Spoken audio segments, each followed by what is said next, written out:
uh, this Youth and Truth, how it came about is, in the last 3 decades that I've been active with people, this has been a constant refrain that many people, thousands of them, have said the same thing. It's a bit… can you move this a little away from me, please?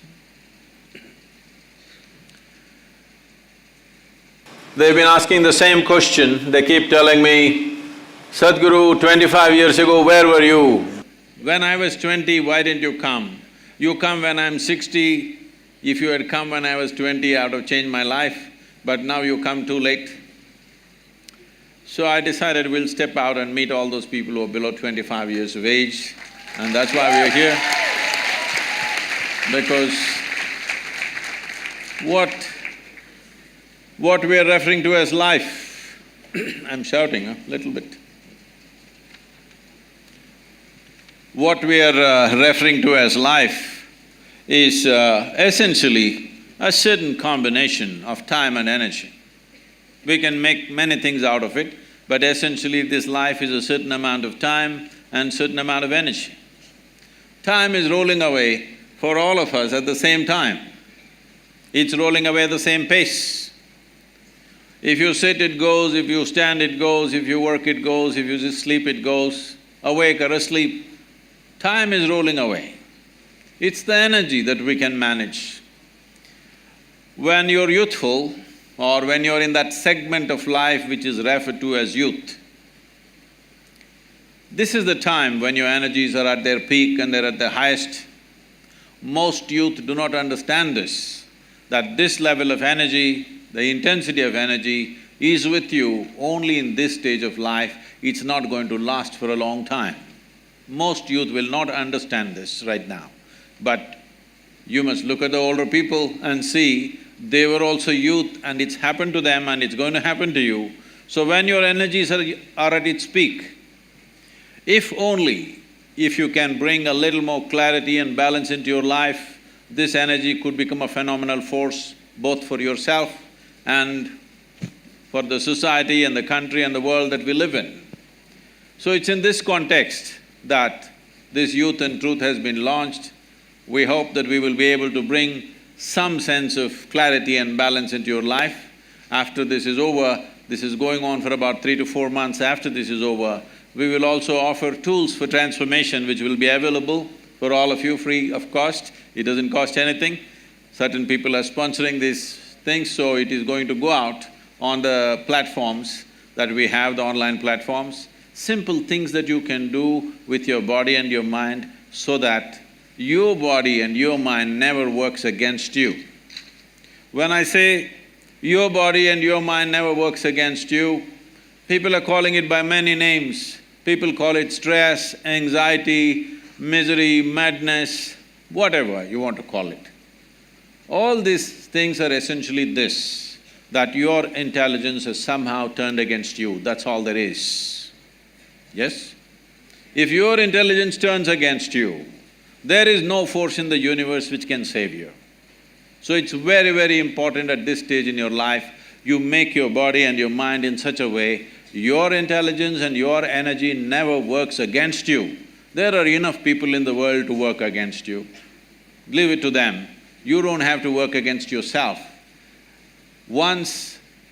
See, right now the situation is this, most people don't need any enemies, they're doing fine by themselves. I don't want you to be one of them. Please. I'm in the dock today, so Sadhguru, it's nice to have you here. I hope we have an interesting and insightful discussion with you. And thanks for the audience for coming in such large numbers. So as moderators, we have prepared about 12 questions, of which one is a social media question. A significant portion of these questions are contemporary issues debated across the nation and especially at NALSAR, so we've made sure that we ask them. The breakup would be about 1 hour would be the moderator discussion, and 40 minutes we'll leave it to the audience to ask questions. I mean, one thing to point out here is that when all three of the moderators personally met Sadhguru about half an hour ago, he told us to be completely fearless in the kind of questions we can ask him with absolutely no restriction. So thanks for that, sir, and we'll make sure we do that. Because a question can never be wrong. Only an answer can be wrong.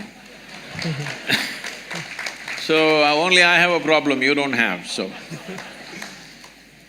So some of these questions are contextual, so we'll make sure that we explain the context so even the audience understands where this discussion is going, and then we'll proceed with the question.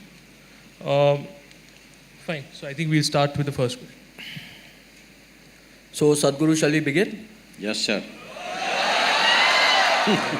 So I thought a good way to begin the conversation would be to pick up a question on first impressions. How did you foresee I will come in red today? Just a coincidence, I didn't foresee it. So I thought a good way to begin the conversation would be to pick up a question on first impressions. So I mean, both you and I would have heard the popular phrases, little knowledge is dangerous knowledge, and don't judge the book by its cover. So how do you weigh these expressions when we think of the concept of first impressions? As I understand it, first impressions are mental images that we create when we see someone or hear someone and the first interaction that we have with that person. So, and it's also possible that our first impressions are wrong. So are first impressions something which confuse your mind, or is it something which gives you initial clarity? So, and why is it that, I mean, how do we control our mind from racing That's to a these long conclusions? question. Okay. You have heard of the term love at first sight? So these things this is a English expression. These things used to happen when the genders had not met, they were secluded largely. So the first time a young girl with her parents in a carriage, she was going and you looked at her, she looked at you like this. It's been a long time since you saw a girl's face. Instantly, okay. But that doesn't happen anymore because they're always around you. You take your time, which is a good thing. So, I don't think you should make any impression of anything or anybody just by simply looking at it once, unless you have become such a mystic that if you see, you just know, okay? Why I'm saying this is, see, I spend a whole lot of my time and life just paying attention to things. Because when I was very young, I realized, when I was just 4.5 years of age, I realized I don't know anything. Because I don't know anything, I started paying attention to everything, smallest things. If I find a pebble, I will be looking at it for hours. If I find a leaf, I will be looking at it for many hours. If I sit on my bed in the darkness, I'm just staring at the darkness for the whole night. My dear father, being a physician, he started thinking, I need psychiatric evaluation. Because this boy is simply staring at something for hours on end without blinking, it looks like he's lost his mind. My problem is, I look at this and I don't know what this is, so I'm not able to shift my eyes to that. So I just stay with this. This went on like this, and in this condition they sent me to school. My mother said, you must pay attention to the teacher. I went and paid attention to the teacher. The kind of attention they would have never received in their life. About 9 years ago, this school where I studied almost 45 years ago, they invited me for their 125th anniversary. The trustees came to invite me. I said, see, why me? Because I was not just a not good student, I was not even a student. I only went to school when it was a must. Most of the time nobody noticed me and I just vanished somewhere. So I said, why me? I'm not a good example for your students. They said, our school has produced union ministers, our school has produced cricketing stars, film stars, you are the only mystic, you must come. I said, okay, and I went there. I stood up to speak in the quadrangle, I just looked around, the same oppressive buildings. You have a fantastic, a campus.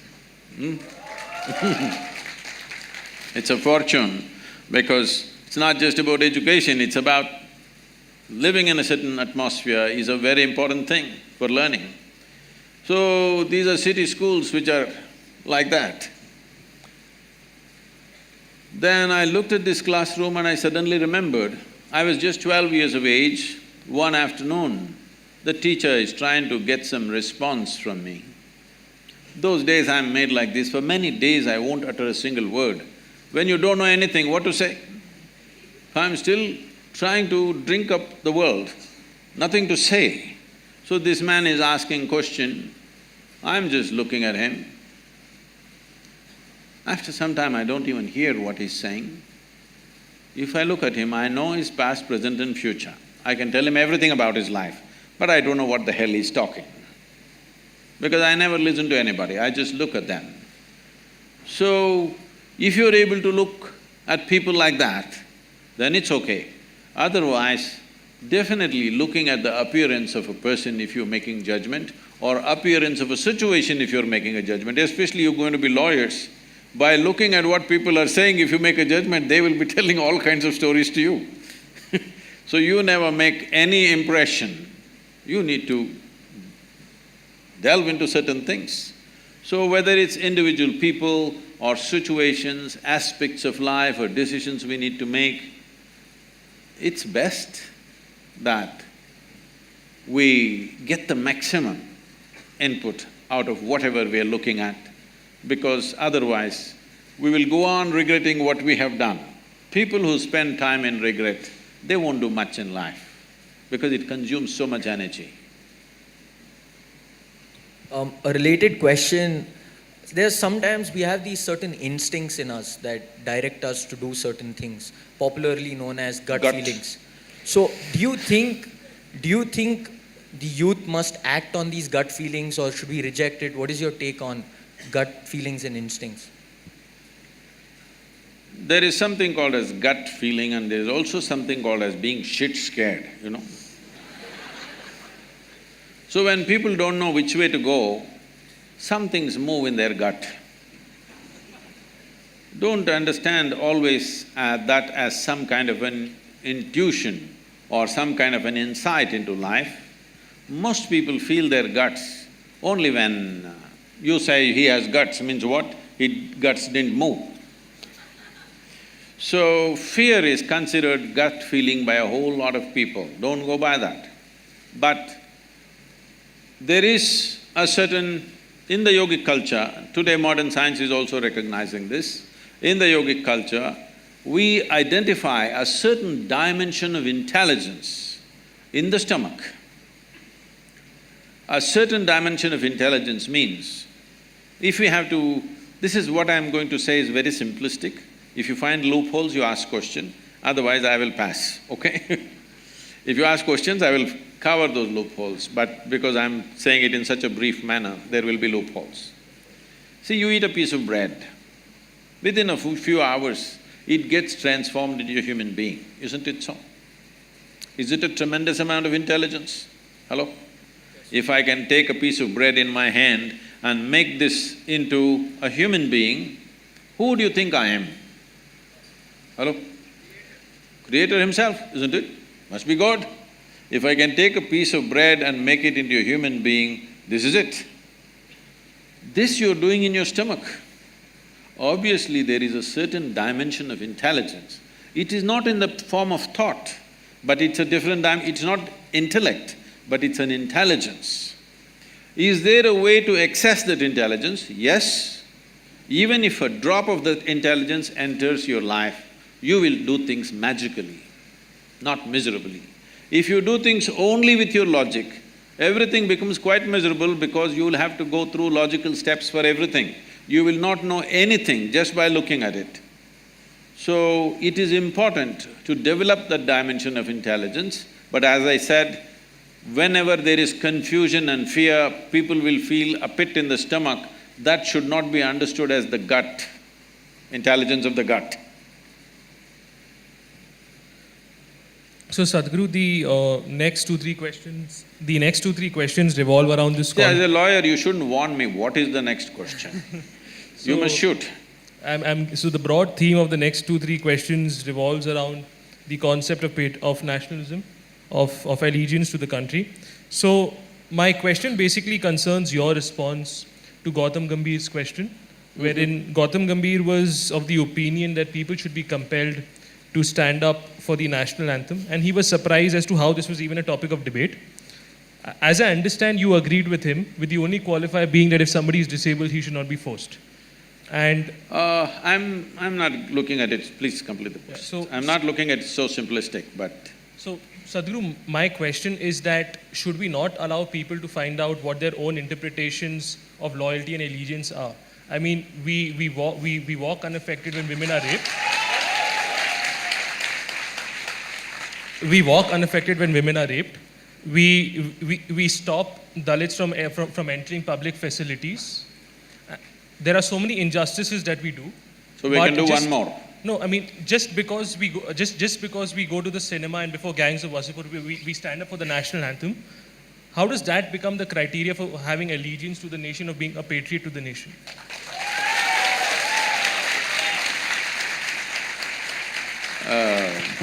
Looks like it's a very popular question. See, let's look at it this way. A nation, when we say a nation, all nations on the planet are not in the same state of development, evolution, and social and other realities are not in the same state. Looking at India as a nation, we are trying to make this a nation. Still there is no real nation, because still a whole lot of people are identified with their caste, creed, many things, with their community, many things. Because we are yet to make a nation out of it. We should have done it early on after 1947, but we did not do that work properly. As you said, discrimination is there based on your caste. That means we've not made a nation yet. You are separate nation, I am separate nation, isn't it? Just because of your birth. So if you want to make this a nation, there are certain tools, certain symbols, certain acts, and anthem is one of them, that we are trying to make a nation out of this. And we are a nation where 500 million people have not eaten properly. Largest number of malnourished people on the planet, unfortunately, in our country. Nearly 60% of rural population in India, their skeletal system has not grown to full size, they are all like this, compressed. Dissipated life, underdeveloped life we are generating. But we have debates about whether we should stand up or sit down when the anthem happens, all right? Simply because we've lost our humanity. I'll come to this. And we have issues with our sovereignty. Somebody is always trying to gobble part of what you call as India. That itself is not settled. We don't know where our borders are. Yes? And you and me are sitting here today comfortably talking about many things simply because there are men who are standing there who are willing to die for this nation.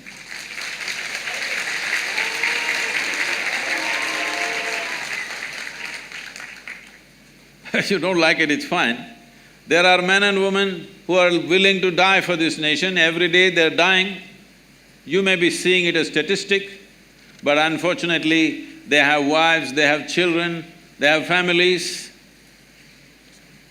A man who stands there willing to stake his life, willing to make his wife into a widow, willing to make his children into orphans, at least please tell him, we don't care a damn for this nation, you also come back, what are you guarding against?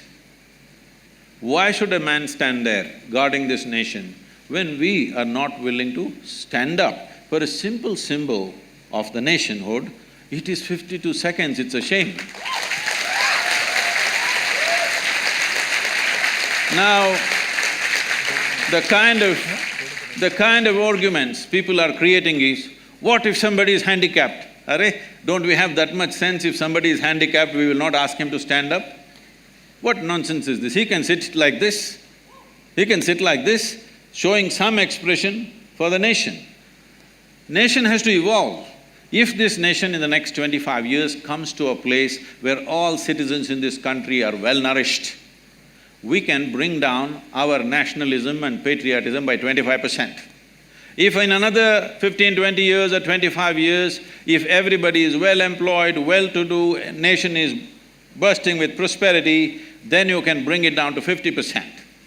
Someday if you come to such an egalitarian situation where there is no caste, no creed, no discrimination, gender, caste, creed doesn't matter, we are all just boom. If you come to that stage, we can talk about dissolving the nation and making nation into a global possibility. But without understanding the realities, when your sovereignty is not fixed, when you don't know where the hell your border is of this nation and half the people have not eaten properly, you are talking about in one hand popcorn, one hand Coca-Cola and you can't stand up. No, this is not okay. This is not okay. This is not a question of nationalism, this is a question of your humanity. So…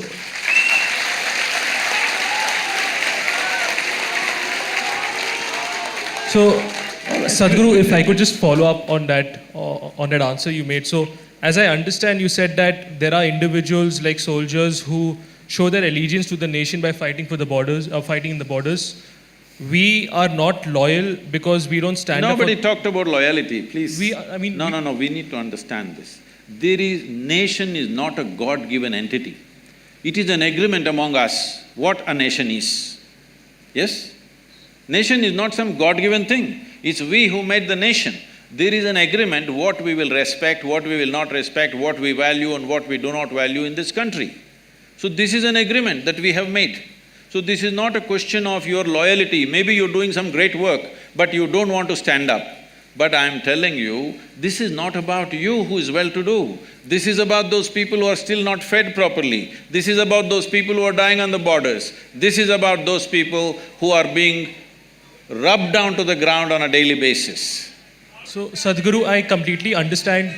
How will sitting help? Please tell me first. No, how does sitting help? If one person stands up and speaks, it'll be nice. If you can stand up for this at least. So could I complete the logical flow on the question I ask him and then we'll put it to somebody there? Is that fine? Or like, do you want to ask right now itself? Please take the microphone and speak, it's fine. Fine, so I mean, the reasoning which I understood is that there are individuals who are sacrificing for the nation. No, there is a condition. There are individuals who subscribe to the idea of a nation and the implication is that individuals who do not stand up for the national anthem do not subscribe to the idea of the nation. No, not true. I am not saying that. This is a very simplistic logic. I am not saying that. I am saying nation is at a certain status of evolution. Do you understand? In this nation, we need an emotion to move this nation to a better status. For this emotion, everybody needs to participate. It's like saying, tomorrow you want to build a family. You go and tell your wife, see, I'm very agnostic, I will give you what you want, but I will not invest my emotion into this family. You think you will have a family? You think you will have one? So, standing up for the national anthem and a few other symbols of that is just that you are creating an emotion because nation is only in the minds and hearts of people. It doesn't exist anywhere else. There is no nation in the world. Nation exists only in our minds and our hearts. If it doesn't exist in your heart, how will it exist? It'll cease to exist. So the last time the last time in history we had forced acts of symbolism that resulted in Nazi Germany. I got you. All right, that whole thing. All right. See, this is why the problem is you have read European history, you have no idea of Indian history. Let's come to this. Nazi Germany was organized against somebody within that country. Right now, you standing up for the national anthem is not organized against anybody. It is not organized against anybody. This must be understood. First of all, let us be very clear. Without investing our thought and emotion, there is no nation. Right now in this country, a whole lot of people, if you go into rural India, a whole lot of people don't know what is India. They know only their caste, they know only their community, their full allegiance is right there. You have to build this nation in people's minds and hearts. You don't build a nation just around. If you build a road and a bridge and something, nation will not happen. You have to build a nation in people's minds and hearts. This is a simple thing. Why should I stand up in a cinema theatre? That's a question. No, not necessary in the cinema theatre, but how many of you by yourself will go and attend a Republic Day parade or go for flag hoisting on an Independence Day and stand up and sing the national anthem? You don't. So because the only damn place that you go to is a cinema theatre, we are asking you to do it there.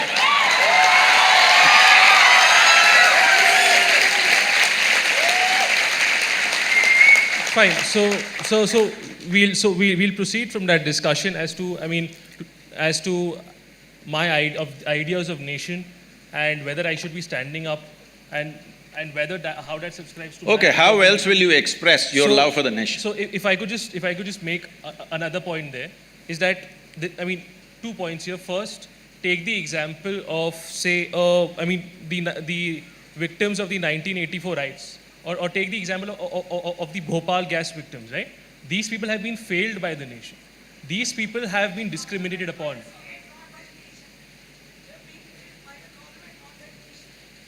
So, after 1984, how many governments did we have?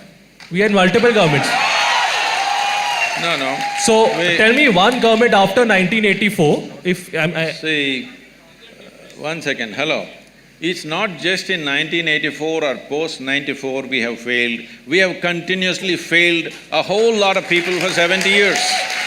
When 50% of the country's population is still not nourished properly, we have obviously failed them. This is why I'm saying this is a question of humanity. This is not a question of nationality. The only way, the largest…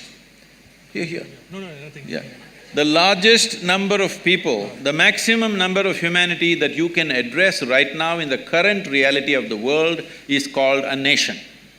If you want to address people in smaller communities, you must break it into smaller groups. Or when the populations or the nations become mature enough, like it's happened in Europe, they've made an union. The same people fought each other in the World War II, but within 60 years' time, they formed an union.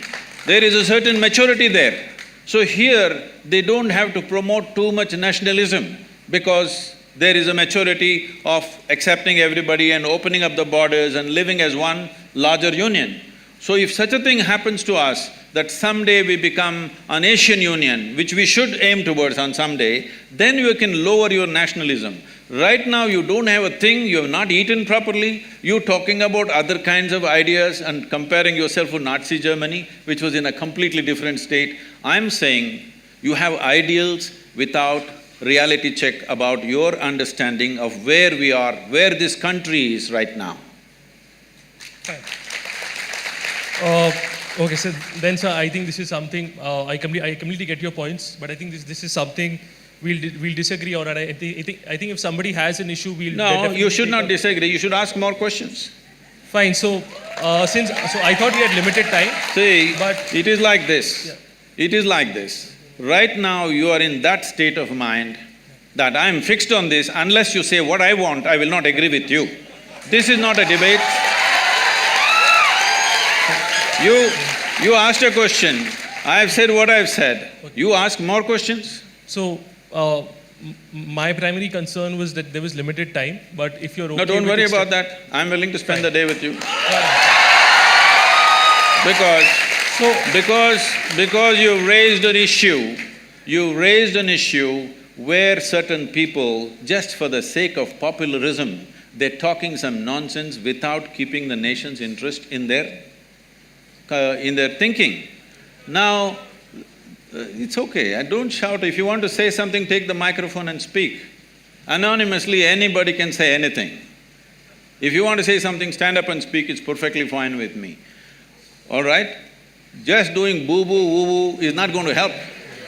Because this is a nation, as I said, I'm reminding you, you don't seem to have the pain in your heart, because I have traveled through villages and rural landscape of this nation so much. I have seen people in such horrible conditions continuously, even today. Just here, in this state, just travel around, see it's one of the well-to-do states in the country. Go to the remote parts of this state and see how people are. Most of them have not eaten properly in their entire life, okay? When this is the condition, we have debating about nuances, 52 seconds, if I stand, my legs will melt down? No. I'm saying this, can you create a nation without investing your emotion into the nation-making? Can you? So, could investing emotion also be by expressing healthy skepticism? Is healthy skepticism also not a factor that is taken into account while building the nation? You can stand up and be a skeptic. Be a stand-up skeptic. Why are you sit-down skeptics? Even comedians are standing up these days. But it's how I express myself to be Okay, how will you express, sir? I mean… See, how will you okay, do one thing, let us not sing the national anthem, let's not stand for it. Find some way where all Indians can express 1 way, 1 minute of respect for this nation. Please find some way and tell me. So, sir, I completely agree with you, and that's where I come from. Like, I could be contributing to the nation not in terms of 1 minute, but in terms of hours. I could be protecting tribal rights. I could be going to courts and fighting for Dalits. I could be doing investigative journalism. Yes, sir. So, no, you did not listen to me. Please listen to me. What I am saying is, find one simple process that all of us can use to express our love for this country. Find that. But then we will stop the national anthem and do that one. But so, why is it that we need a common idea of expressing love? I mean, if I have 3 children, all 3 of them will express love to me, will express their love to me in different manners. You need to understand this, your love for your country is not your personal romance. How you express your love? How you express your love to your friend or your partner is your business, we will not ask you. But when it comes to the nation, we are trying to put complex culture into one identity of some sort. Why don't you take a microphone and speak? Don't sit down and speak, or stand up, huh? You got legs, right? So, could somebody give the mic to Rohan Pratap Singh? You know their questions, please tell me. Fine, so…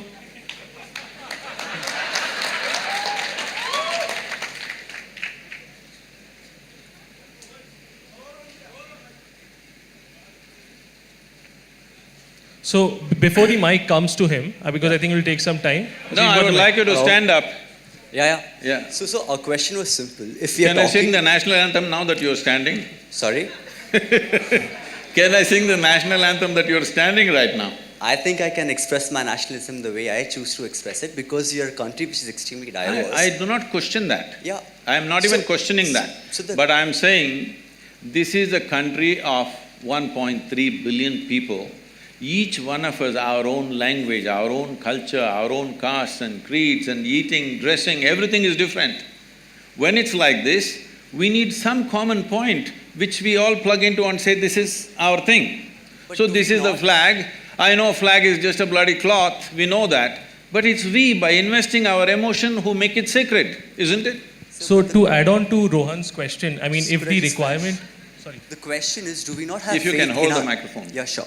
The question is, do we not have faith in our diversity? We are a country whose population is more than the population of Africa combined or the Americas combined. A country which has a population more in diversity than Europe and Australia combined. I know these if statistics. we have such a diverse population where people can choose to express themselves in different methods to show their nationalism, to show their patriotism, where they're working on a daily basis for the betterment of the country, who is this particular we that we are referring to, who can all of a sudden decide the standard of what amounts to nationalistic expression and other expressions which are not? That's the entire question.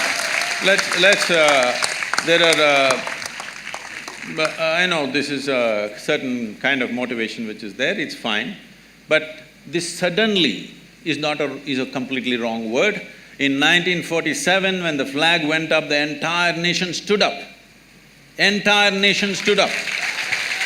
Because at that time, we knew what it meant to be oppressed by somebody else. Now we've forgotten. That's all that's happened to us. So now, you do not understand, this country has 1,000 years of history of invasions and invasions. And in every possible way, we've been rubbished. Do you understand?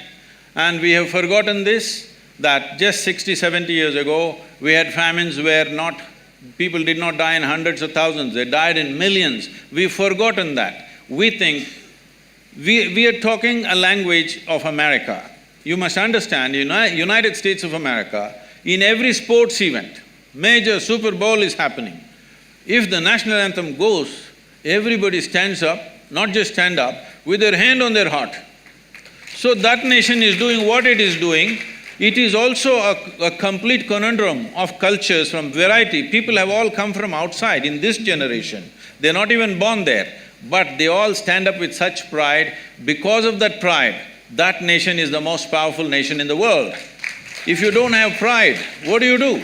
So I apologize to the people in the audience. We will have 40 minutes. I'm sorry, Javi, we'll have 40 minutes in the audience discussion because, the co-moderators also have important questions to ask. I can't take up their time. You can come back to… I can't hear you. We can come back to national anthem in the audience questions if that's fine to you.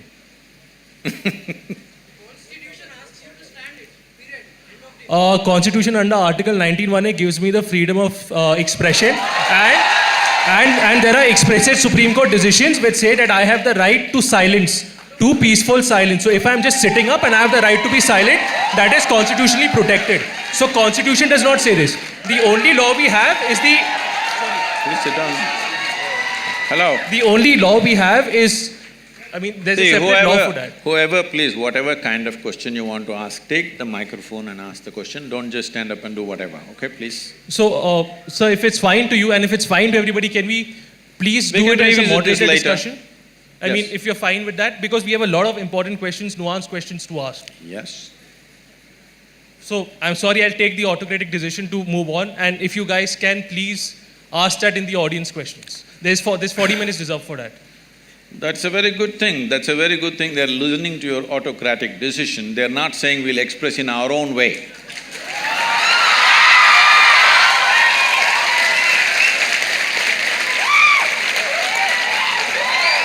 So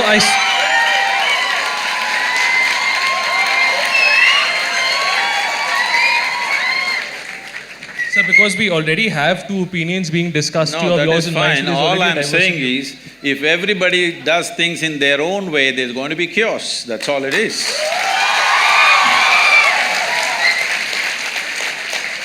So we'll discuss this in the audience questions. So the next question, sir, Sadhguru, which I have, concerns the interlinkages between art and war. This is again, this comes art? back between art and war, between art and nationalism. So just to set the context, in Bombay there were certain political entities which threatened that a particular film would not be released because it involved a Pakistani actor who, by the way, was working there, was working in India legally on a government-sanctioned permit. It was argued that releasing such a film would be disrespectful to Indians and to the Indian army. And there have also been similar instances of other Pakistani actors and musicians also being prevented from working in India. Now, my question to you, Sadhguru, is that what's your stand on this? Do you see this as extra-constitutional bullying or extra-constitutional censorship because there is no law which says I cannot hire a Pakistani actor? Or do you see this as a justified patriotic concern? See, anything that is not within the framework of law, nobody has any business to force it. The law enforcement should be able to handle it, but unfortunately that's not the reality in the country right now. Whether it is about a Pakistani artist or an Indian artist, it is not only about Pakistani. You saw this Padmavat, one big issue happening, somebody won't let you release. In Tamil Nadu it's happened many times because somebody doesn't like it. I'm saying if you don't like a bloody movie, don't watch it. That's about it. So, About India-Pakistan, there is unfortunately, there is a lot of continuous conflict happening. If it is not necessary for us, we must make a law like that. Till these things are settled, as they are saying right now, till it's settled, we won't talk. Similarly, till it's settled, we won't act, we won't sing, we won't do. But outside the framework of law, nobody has any business to enforce anything. Unfortunately, the way to become a leader in this country has been till now, you don't have to create anything, you don't have to build anything. You gather 100 people and block the highway for 3 days, make everybody's life miserable, you may get elected. So those of you who are shouting, you must understand this is not the way, because this is the person that he's talking about right now. People who will break the framework and do their own thing, just to have their way because they believe something. You can believe whatever you want. You can believe whatever you want. I can believe whatever I want. But we have come to an agreement that we will work within the framework of the Constitution, and that is our book right now. Other books that you read, a religious kind, nationalistic kind, whatever other kind you read, it's your personal choice, you can read whatever you want. But the nation will run by this book. If you find a flaw in this book, we have the freedom to amend the book. That's how we must go. First and foremost thing about building a prosperous nation is, we must be a law-abiding nation. If that doesn't happen, never well-being will happen to the people. Those who have the muscle will rule the nation. So, as I understood from your answer that in case there does not exist… Why do you interpret my answer? I think they understand. No, so Sadhguru,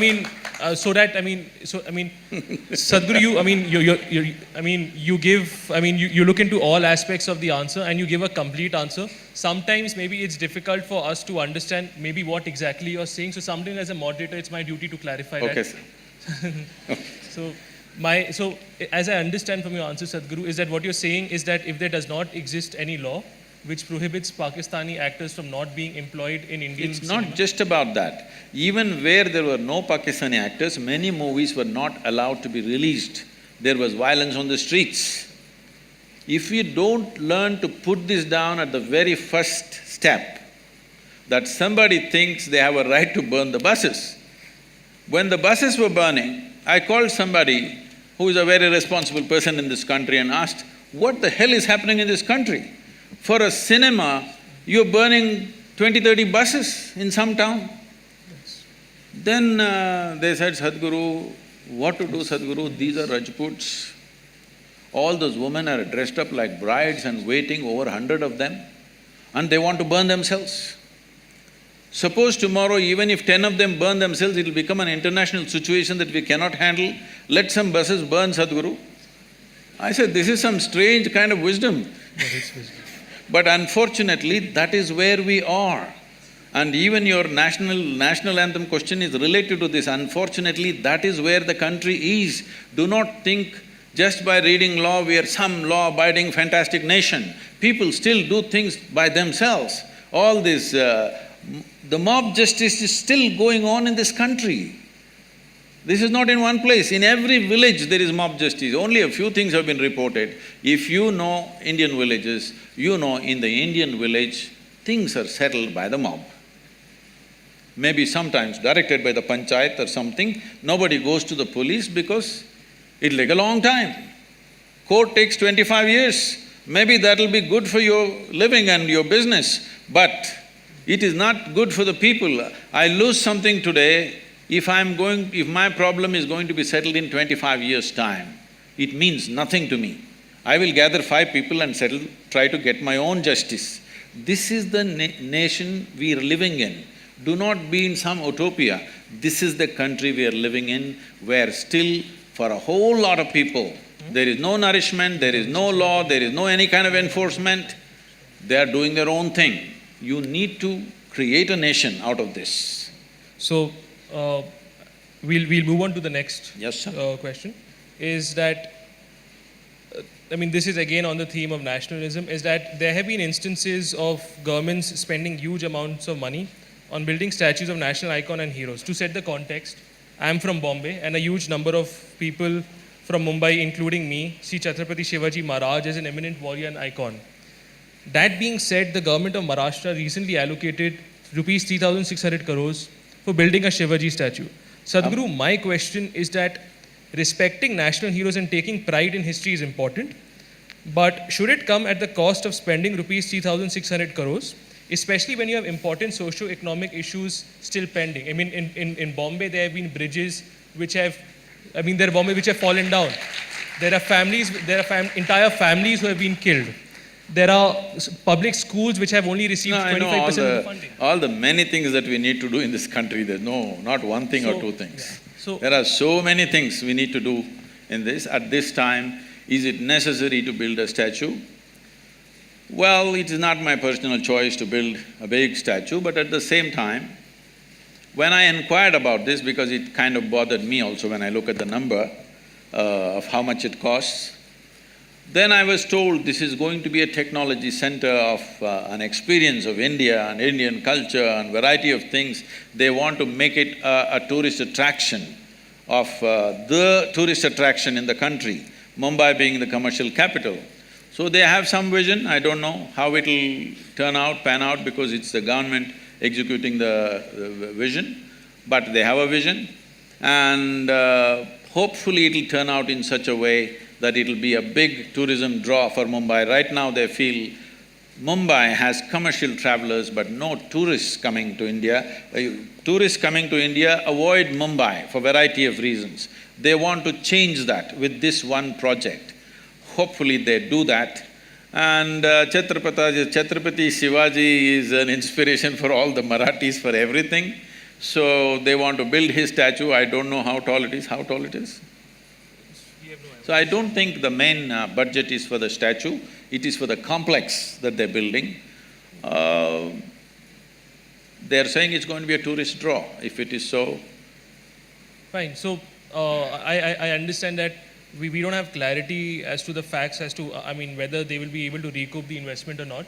But there were some people who just to let you know, and then you could also give your view on this. There were some people who did statistical studies on this. They said that Taj Mahal, which is the most popular monument in India, has 25 crores coming from it annually, 25-30. And this is 3,600 crores, which means that if you even if you don't include the cost of maintenance, this will take 150 years just to recover. That is very simplistic economics. I don't know why… For anything illogical, a few people are always clapping, motivated in a certain way. Please, this is very illogical economics. This is not how that project is being planned, because from what little I know, I'm not an expert on this, let me admit that I don't know much about it, but it's not only about the statue. The statue is probably to pacify a certain groups of people so that they support that and they don't start a protest against this tourism project. The project like this will not be like… See, Taj Mahal is one ticket entry. This is not going to be like that. This is going to be many things about Indian culture, and this is not going to raise… it is not like 25 rupee ticket, you pay and you enter and go. And anyway, these kind of projects, it is going to be economically viable because we've been working on the river projects with Maharashtra's finance minister. They're very, astute about money.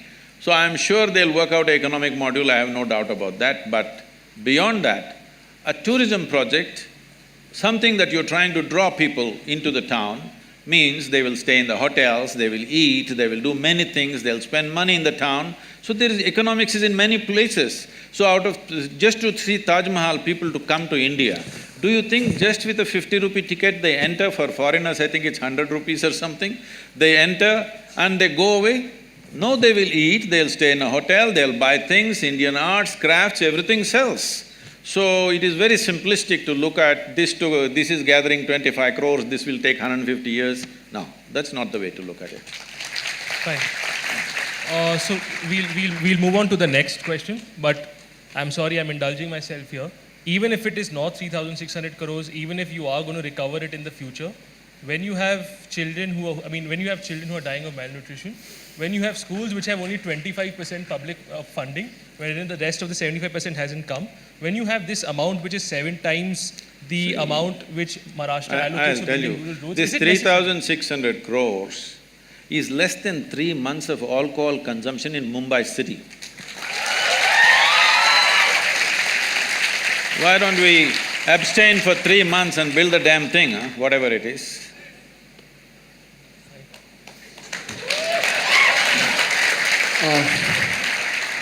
Okay, Sadhguru, we'll now move on to the next question. This is more related to spirituality, so this won't have that much controversy, I guess.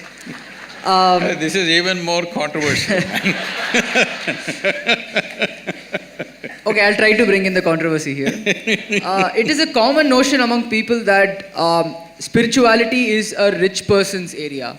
So even if you look at the people who have gathered around here, we are all pretty much well off. And once we have earned for ourselves, we then find time to do yoga or meditation or look into our inner being.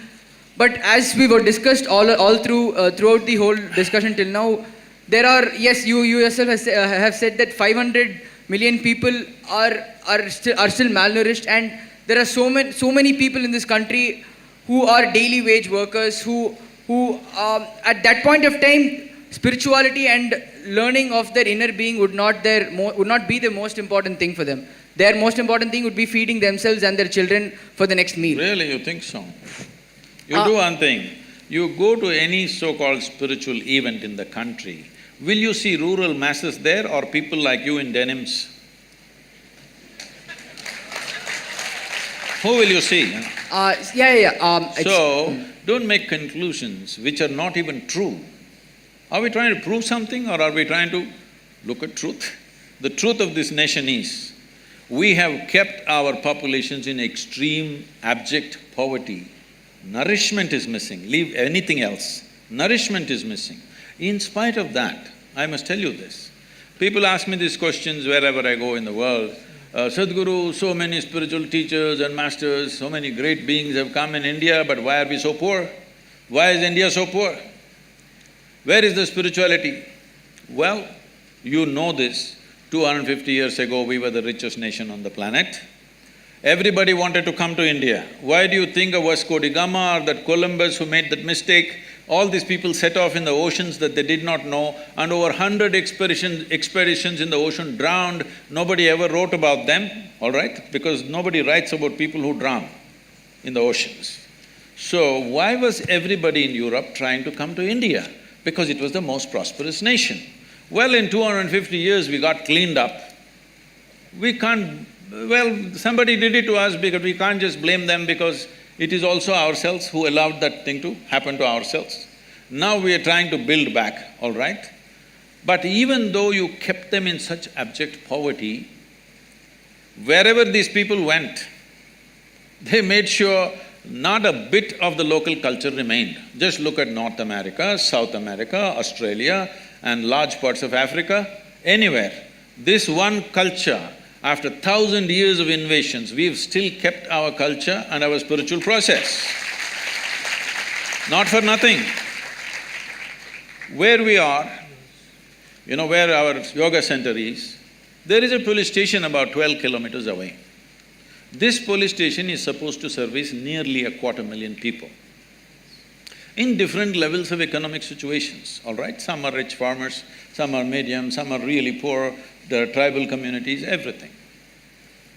There are only now, in the last 30 years I've been there, at a time there was only 7-8 policemen with the ASI. Today, there are about 14 to 15 policemen with the SI. This is an upgrade that happened 3 years ago. Otherwise, even now, with these 14 policemen, 2 or 3 will be on leave because of something or the other, and 3-4 are on night duty. Hardly 7-8 policemen for 250,000 people. And these are poor people living in small huts. People are driving in Mercedes cars up and down. But they never pounced on them, killed them and took what they have. It never happened. This is spirituality, if you've forgotten this. This is spirituality, you understand? Well, you don't stretch this too far, you don't take their spirituality too far, you have to settle what they need in their lives as quickly as possible, otherwise they won't hold for too long. But it is because of that spiritual process, we as a nation have survived in spite of all the abuse that's happened to us. And don't say rural masses don't have spirituality, they are the ones who are really on. Urban masses are losing it, isn't it? No, my question wasn't towards rural masses. Mine Poor. was like, for example, I'll just… Poverty, right?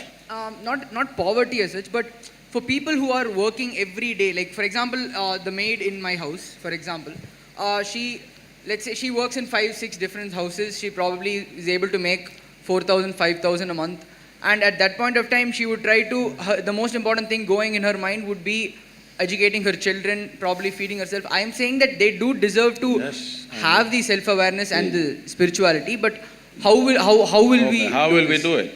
If you do not know this, 70% of our work is in rural India, where the poorest of the poor are, okay? Poorest of the poor are in rural India, 70% of our work is in rural India, and it's free. It's free of cost. You walk with me in Tamil Nadu, you go into a village, the entire village will gather. Not for money, not for something else, because they know there is some tools of transformation which they can make use of. So in the city, there is money involved simply because you want it in an air-conditioned room. Air conditioning is on right now. Whether I pay or you pay or somebody else pays, somebody is paying for it, isn't it? If you don't understand this, you have no sense of economy. That's the biggest problem in the country. People have no sense of economy, so they're always asking for welfare schemes. Give me this, give me that. But whether I pay or you pay, somebody is paying, isn't it? If what is paid is not accounted for, it's not going to work. This is the reason why we are poor, because we are not conducting our economics properly. Now, spiritual process is about inner strength, especially if you are going through hardships. Inner strength is most important or no? That is the time to remove it. Is it there for the rural masses? Definitely there. Much more. 70% of our time we are investing. But when I come to the city, when I come to Delhi, activists come and invite me. Why are you only meeting the rich and powerful? Why are you not coming to the slum? I said, the whole goddamn country is a slum, and I'm traveling all over. When I come to Delhi, I want to meet only the rich and powerful. Let it be very clear to you, I'm not going to come to the slum in Delhi, because the entire country is a slum if you have not seen. Thank you, sir. Sadhguru, many of my colleagues and I are soon going to begin our professional careers, so there may be occasions in the course of our career where we are confronted with certain moral dilemmas. For example, a situation where you're required to defend someone you know is guilty, or a situation where you have to prosecute someone you know is innocent. Now, the law says that every accused is entitled to an attorney and the right to a fair trial. Now, if I decide to defend this particular accused individual and I defend him successfully, then should I be pleased with the acquittal, or should I regret the fact that the victim has not received justice? So how do I reconcile this conflict between my conscience and my professional obligations? See, your profession is a constitutional obligation. You have no business to see what is right and wrong. Your business is just to interpret the constitution for the well-being of the citizen who comes to you. Crime he has committed maybe, but sometimes the crimes are so heinous, then the human question will come up, should I save this guy at all? So, this is not don't make this into a moral dilemma. This is a professional thing where you must decide, are you fulfilling your constitutional responsibility or no? This is not for you to take a moral stand, okay, this guy has done something that I don't like, so let him hang. This is not for you to decide. Your business is just to interpret the law so that everybody gets a fair this thing. This once happened, can I tell you a joke? You're a very serious lawyer, you are. This happened. Shankaran Pillai was accused of murder. So he went on pleading not guilty, not guilty, not guilty. After 4 years, when the case was nearly coming to a close, suddenly he said, okay, I will plead guilty. So the judge asked, all these 4 years, whatever we said, you went on saying not guilty, now you are saying guilty, what is this? He said, at that time, I had not heard the evidence. So, when somebody commits a crime, of course he tries to save his skin, all right? And when somebody commits a crime, it's not for everybody to take a call. Right now it's happening on the social media and even in the television channels. Okay, hang him, castrate him, do this, do that. If you go by this, then lynching is what you will do in the end. Why go to the court? Let's lynch them when we see they've done something wrong. Because when something really terrible happens in front of you, or you come to know it's happened, it's not just robbery, some terrible things are being done, all right? When really terrible things happen, the crowd will want to lynch that guy. Even regular people, responsible people in the country are uttering these words, I would like to be the hangman for this guy. So why they're saying this is, yes, your humanity burns when you see such things happening, but you as a lawyer, your business is just to interpret the law, to stay within the framework of the constitution. It's not for you, because you know this guy has committed the crime, it's not for you to take a gun and shoot that guy in the court. That's not your business. That should happen through due process. Even if it looks unjust, what is unjust is the length of time that these legal procedures are taking. If we want justice to be reasonable and human or humane, it's very important, the time has to be reduced. This time is killing people and this time is making people do extrajudicial stuff simply because the amount of time it's taking. This has to change. So, it was an extremely insightful explanation wherein you talked about why certain mobs or why certain individuals take law in their own hands. May it be the judicial delays, may it be the time-consuming process.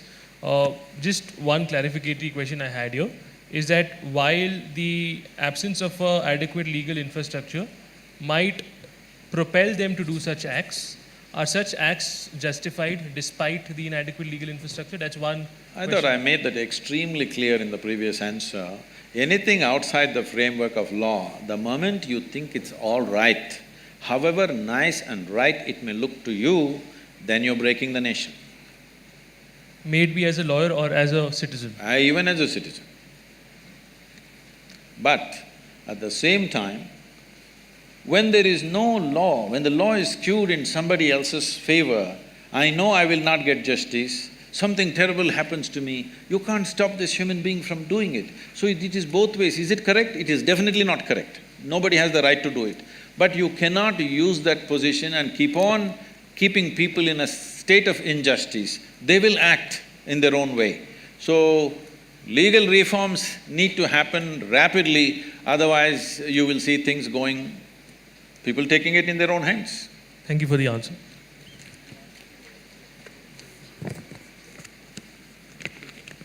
So, sir, you had quoted earlier that in one of your previous videos that the curse of a Shudra has no power. The curse of a Vaishya… What? Yes, sir. No. It was in a video I've seen, No. sir. The curse of… You must have heard somebody else, not me. No, sir. I did… Okay, fine. Let's move on to the next question, sir. Okay, no, complete the question. No, I'll because answer this. I saw the video yesterday, Okay. sir. So, no, it's a question on the curse of a Shudra or the yogin power of a Shudra has… will not amount to anything. That of a Vaishya, you may lose a meal. If that of a Kshatriya, you may lose a limb, and that of a Brahmana, you may lose everything. And my question here is, and you had also stated that this Varna system was not based on birth, but was based on the occupation that person had and the qualification of the occupation. So my question here is, since the karma of a Vaishya or a Shudra is defined to them and they are doing their duties, how is the power of one more than that of the No, other? I think this is completely misunderstood. Let me put this in the right perspective. Right now, you're going on the street.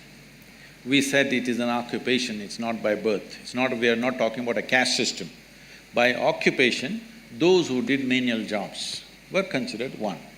It is over a period of time it became by birth, okay? This is a class system which became a caste system over a period of time, thousands of years. And then it became discriminatory, unfortunately.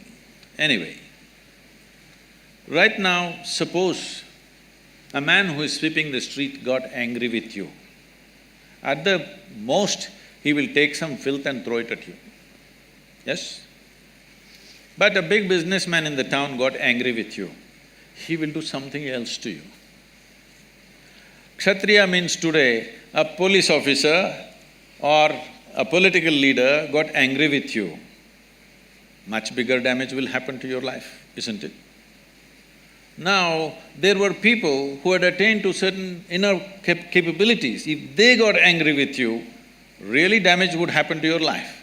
This is what is being spoken. Please do not misinterpret as caste system and Shudra has… No, you started off with Shudra has less cursing power. That is so even today, isn't it? Those who are doing menial jobs, do they have the same capacity to damage your life as a person who is in power? That's all that's being spoken there. Thank you for the answer, Sadhguru. The next question is something which all students deal with is, how does one figure out their passion? And should one necessarily follow their passion even if it means sacrificing comfort, lifestyle or geographical proximity to family? And should passion always override such considerations which might also be important in their own right? See, let us understand what is passion. Passion is just a certain thought in your mind to which you invest certain emotion. That's your passion, right? You can be passionate about a certain activity, you can be passionate about a certain person, you can be passionate about a certain thing. How did this happen? It's a thought in which you invested a certain amount of emotion. I'm saying, if you know this, and if you know how to generate thoughts consciously and invest emotion consciously, this wouldn't even be an issue. Right now, passions are happening compulsively. What happens compulsively will lead you wherever it leads you. Sometimes it takes you to a good place, sometimes it takes you to a bad place. But if it means so much to you, it means so much to you means it is just that you have invested so much emotion in it. That's all it is. Because you've invested so much emotion in it, you may not be able to look at it logically once again. You have lost your fundamental discretion simply because you've invested so much emotion in it. I don't think that's a way to build one's life. One must build their life consciously, but most people don't understand what is building life consciously. They only do things by chance. This is why those who are successful are stressed, those who have failed are frustrated, both are suffering. What else should happen in their life? That's what they need to look at. What needs to happen in their life is, they must learn to conduct their physical body, their psychological process, their emotional process and the fundamental energy process in the body consciously. If this happens consciously, this will happen the way you want. If this happens the way you want, you living joyfully or blissfully is a natural thing. In the world, what you do is not according to your passion. In the world, what you do is what is most needed today. That's what you must do. This is my passion, the world doesn't need it, but you keep on doing it, what is the point? So, just a follow-up on that question about the world, certain things being need to done to improve certain issues or to remedy certain problems. Now, from my limited understanding, or at least what we learned in textbooks, is Buddhism talks about how we should not be attached to something, or how in certain cases we should be detached. It talks about how suffering, one of the reasons behind suffering is attachment. Now, my question to you, Sadhguru, on this is that how can I attempt to remedy injustice if I'm not sentimentally affected or attached to a particular cause? How can I help a particular friend or empathize with him if I'm not attached with him? So this obsessiveness or attachment, is it necessarily bad? See, this attachment-detachment business is a misunderstanding that's come out of the Gita in this country. People misunderstood Krishna like nothing, in the sense, people think Krishna is talking about detachment. Please look at his life. His life is involvement, isn't it? If you look at the scape of whatever we know about his life, whatever little we know about his life spells involvement, involvement, involvement with everything around him. So this person unfortunately is being accused of detachment. See, if there is no involvement, there is no life. You can only know life with involvement. Even if the meal that you eat today, if you're not involved, you will not know what it is. Without involvement, you cannot even taste life. Not possible. People are talking about detachment because of fear of suffering. Fear of suffering has come because when they involve, they get entangled. They do not know how to get involved, they just get entangled. Entanglement is happening because your involvement is very discriminatory. Is that sinking in? So I should be equally involved in everything, is what you're saying? Tell me, if you are less involved in your breath and more involved in your eating, you think life will work?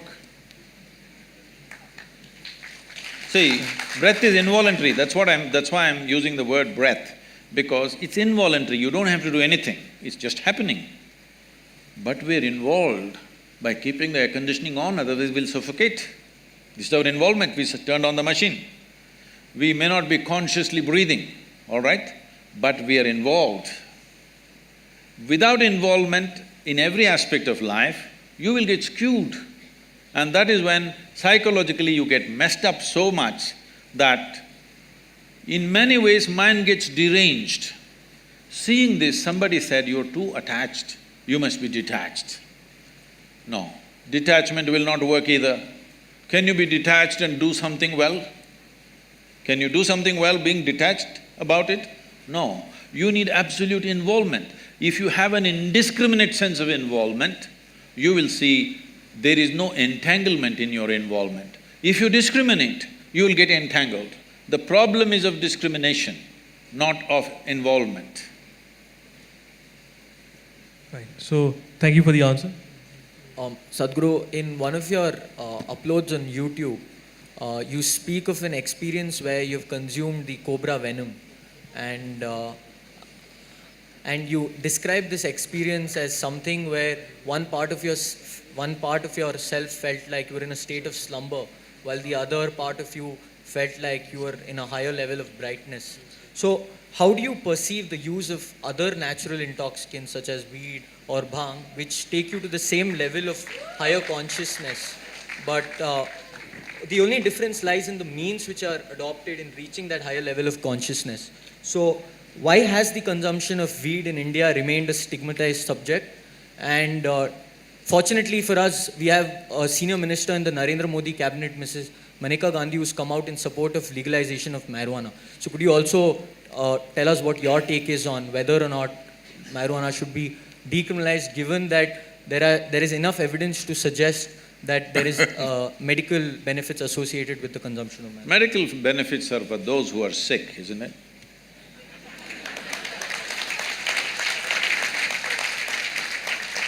We talk about medical benefits when people get sick, not when they're healthy, all right? So, I'm glad you've been doing some research about finding that cobra venom thing.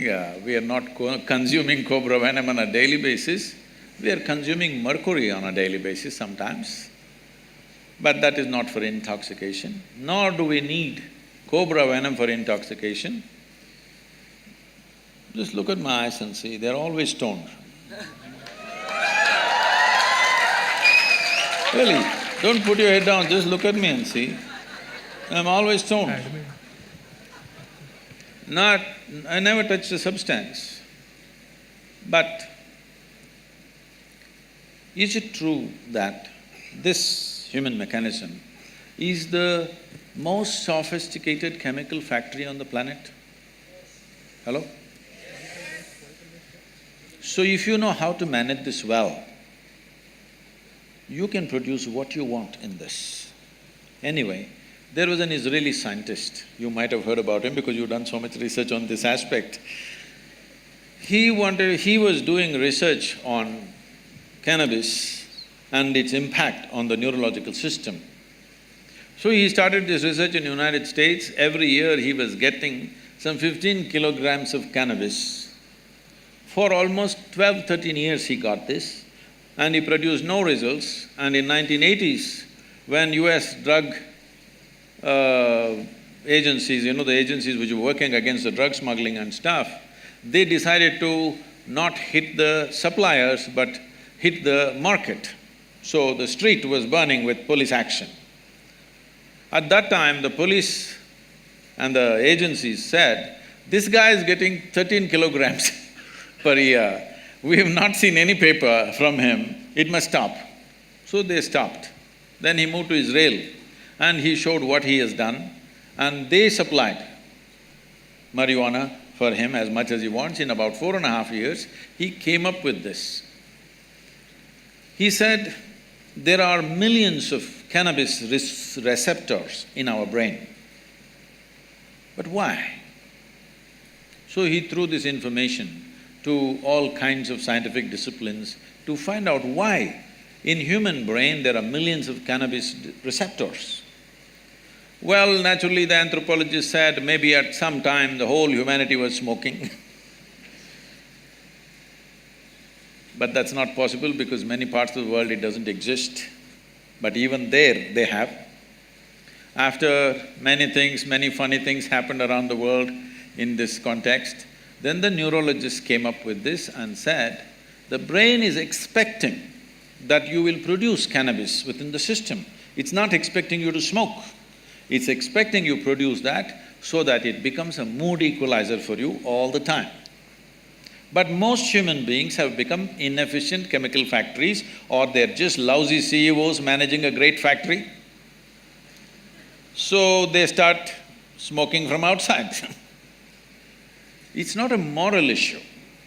It's not a moral issue for me.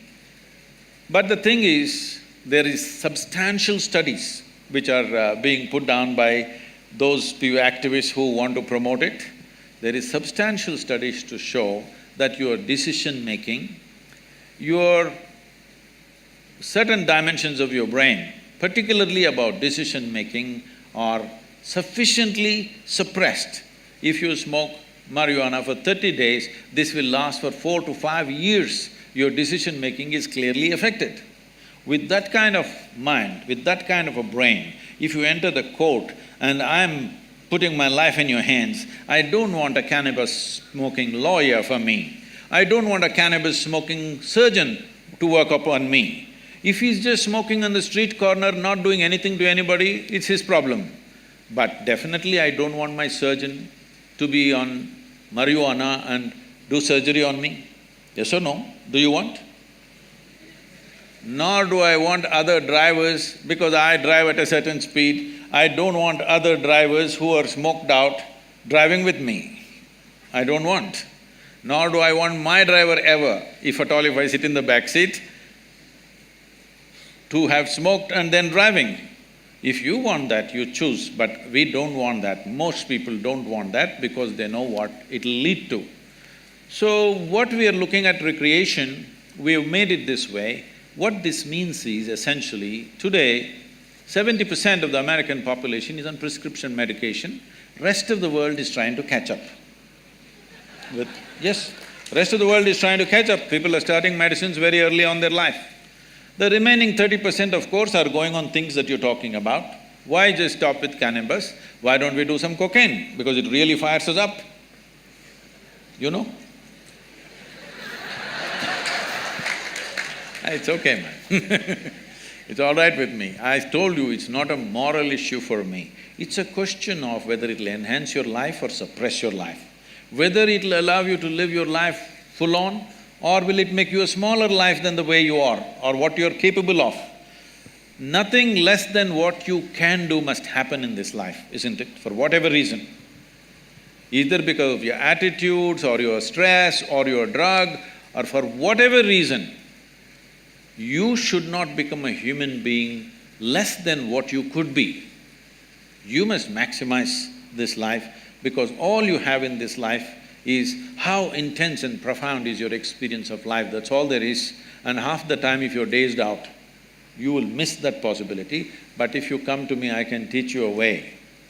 Simply you can sit here and be stoned out. No. Really. Not just me, I do this to any number of people, thousands of people, they just sit there and boom. Every day in the morning I can show you millions of people who close their eyes, tears of ecstasy dripping, because there is a way. There is a way to activate this system because there's no more complex chemistry on the planet than this one. Yes or no? Do you agree with me? When everything is here, it's best to learn to use this.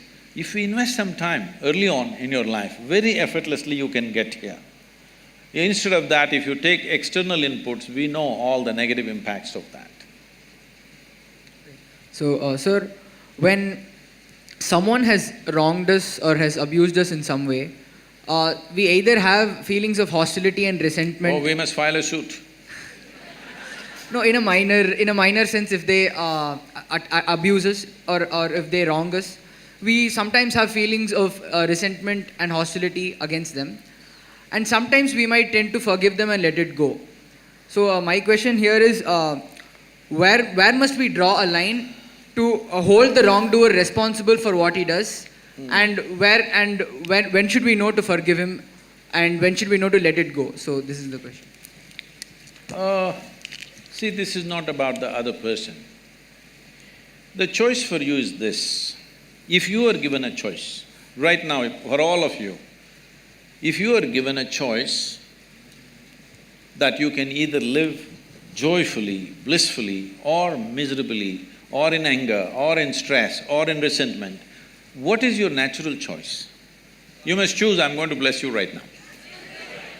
What is your natural choice? Joyfully, isn't it? Because every human being is looking for highest level of pleasantness for himself or herself. You can call it joy, you can call it bliss, these are just words. Essentially, we want highest level of pleasantness for ourselves. If your body becomes pleasant, we call this health. If it becomes very pleasant, we call this pleasure. If your mind becomes pleasant, we call this peace. If it becomes very pleasant, we call this joy. If your emotions become pleasant, we call this love. If it becomes very pleasant, we call it compassion. If your very life energies become pleasant, we call this bliss. If it becomes very pleasant, we call it ecstasy. If your surroundings become pleasant, we call this success. Only to make your surroundings pleasant, you need the cooperation of all these people. Because in creating an external situation, there are many forces involved. Not all of them you even know. You understand? You want to create a wonderful situation for yourself, you don't even know how many forces are working in that area. If you harness a few forces, if they cooperate, things will happen. If they don't cooperate, it won't happen. But for the pleasantness of the body, pleasantness of the mind, pleasantness of your emotion and energy, it's 100% you. Yes or no? Is that yes or no? No, because in some cultures this is yes, in some cultures this is, Yes, right? Yes. Surroundings, creating situations in the surroundings, you need cooperation from the people, otherwise it won't happen. So only for success, you need cooperation. To keep yourself pleasant, it's 100% yours. So right now, you know well that you want to be peaceful, but somebody else is doing something. What are they doing? They know what they know best. They're abusing you. Why are they doing it? Because that's all they know. Yes or no? That is how they know their life. That's why they're doing it. If you become resentful and you think something will happen to them, see, these are things. Anger, resentment, hatred, these are all poisons that you drink and you expect somebody else to die. No, life doesn't work like that. You drink poison, you die. It's a very fair life. If you drink poison, you die. Very fair, isn't it so? I drink poison and you die, is it fair? So, people who are in anger, resentment, hatred, this is their thing. They are drinking poison. When I say poison, I am not saying in a moral sense. There is substantial medical evidence right now that we can show you with a blood test that 5 minutes before you take your blood test right now, 5 minutes you may remain in extreme anger and take your blood test, you will see you're chemically poisoned actually. So you're literally poisoning yourself, thinking it's going to hurt them. No, it's only going to hurt you. So it doesn't make sense to me, that's all. It's not a morality, whether you should get angry or not get angry. It's up to you if you want to make a mess out of yourself. So this is a question we were sent, and the context of this question, as I understand, is that previously our understanding of gurus or mystics were individuals who meditated and were in penance in forests, who were not attached who were not attached or concerned with businesses. So a question we were sent is that now we see a lot of mystic individuals who have huge foundations, who have companies, some of whom who have gone into production of foods and soaps. So the question here is that, is this… Toothpaste. Toothpaste That's the too? most popular. So the question here is that, is this a healthy trend that you have individuals who you otherwise identified as individuals devoid of material pleasures or away from material pleasures or away from businesses are now actually turning to them? Well, you have not yet managed a business. Managing a business is definitely not a pleasure. But I know who is in the focus right now. See, I had some kind of a conference in Chennai, and somebody came to pick me up, and the driver was driving. He's a regular driver. He goes behind what is in front of him, and it's getting late. I have a reputation to keep that in these 37 years I have not been late to a single event in my life. Though in one day I may have 3, 4, 5 events, still I have not been late to one. So I want to get there, this guy is going at his own pace in the traffic. So I said, you get out. And I took the wheel and I did some forced driving. That was in Tamil Nadu, the Andhra Pradesh police cannot do anything about it.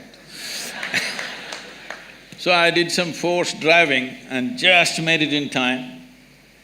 The security gate at the hotel, these days they're stopping you, opening your bonnet, checking your engine and your boot. But nobody knows what they're looking for. After that Mumbai event, unfortunately, everybody has to go through this. So the car in front of me went and the gate opened, I just went through and they were screaming. I came into the portico, stopped, left the car there and ran into the conference. There was some journalist standing there. After I finished the thing and I came back, they said, in ancient times, yogis used to walk. You drive your own car, what kind of a yogi are you? Then I said, you idiot, in ancient times everybody was walking, not just the yogis.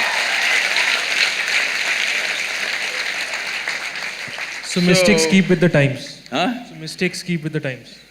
Oh, they were always contemporary. The problem is most people's idea of a mystic is the Sivakasi calendar, where one man is sitting under the tree with a constipated look on his face.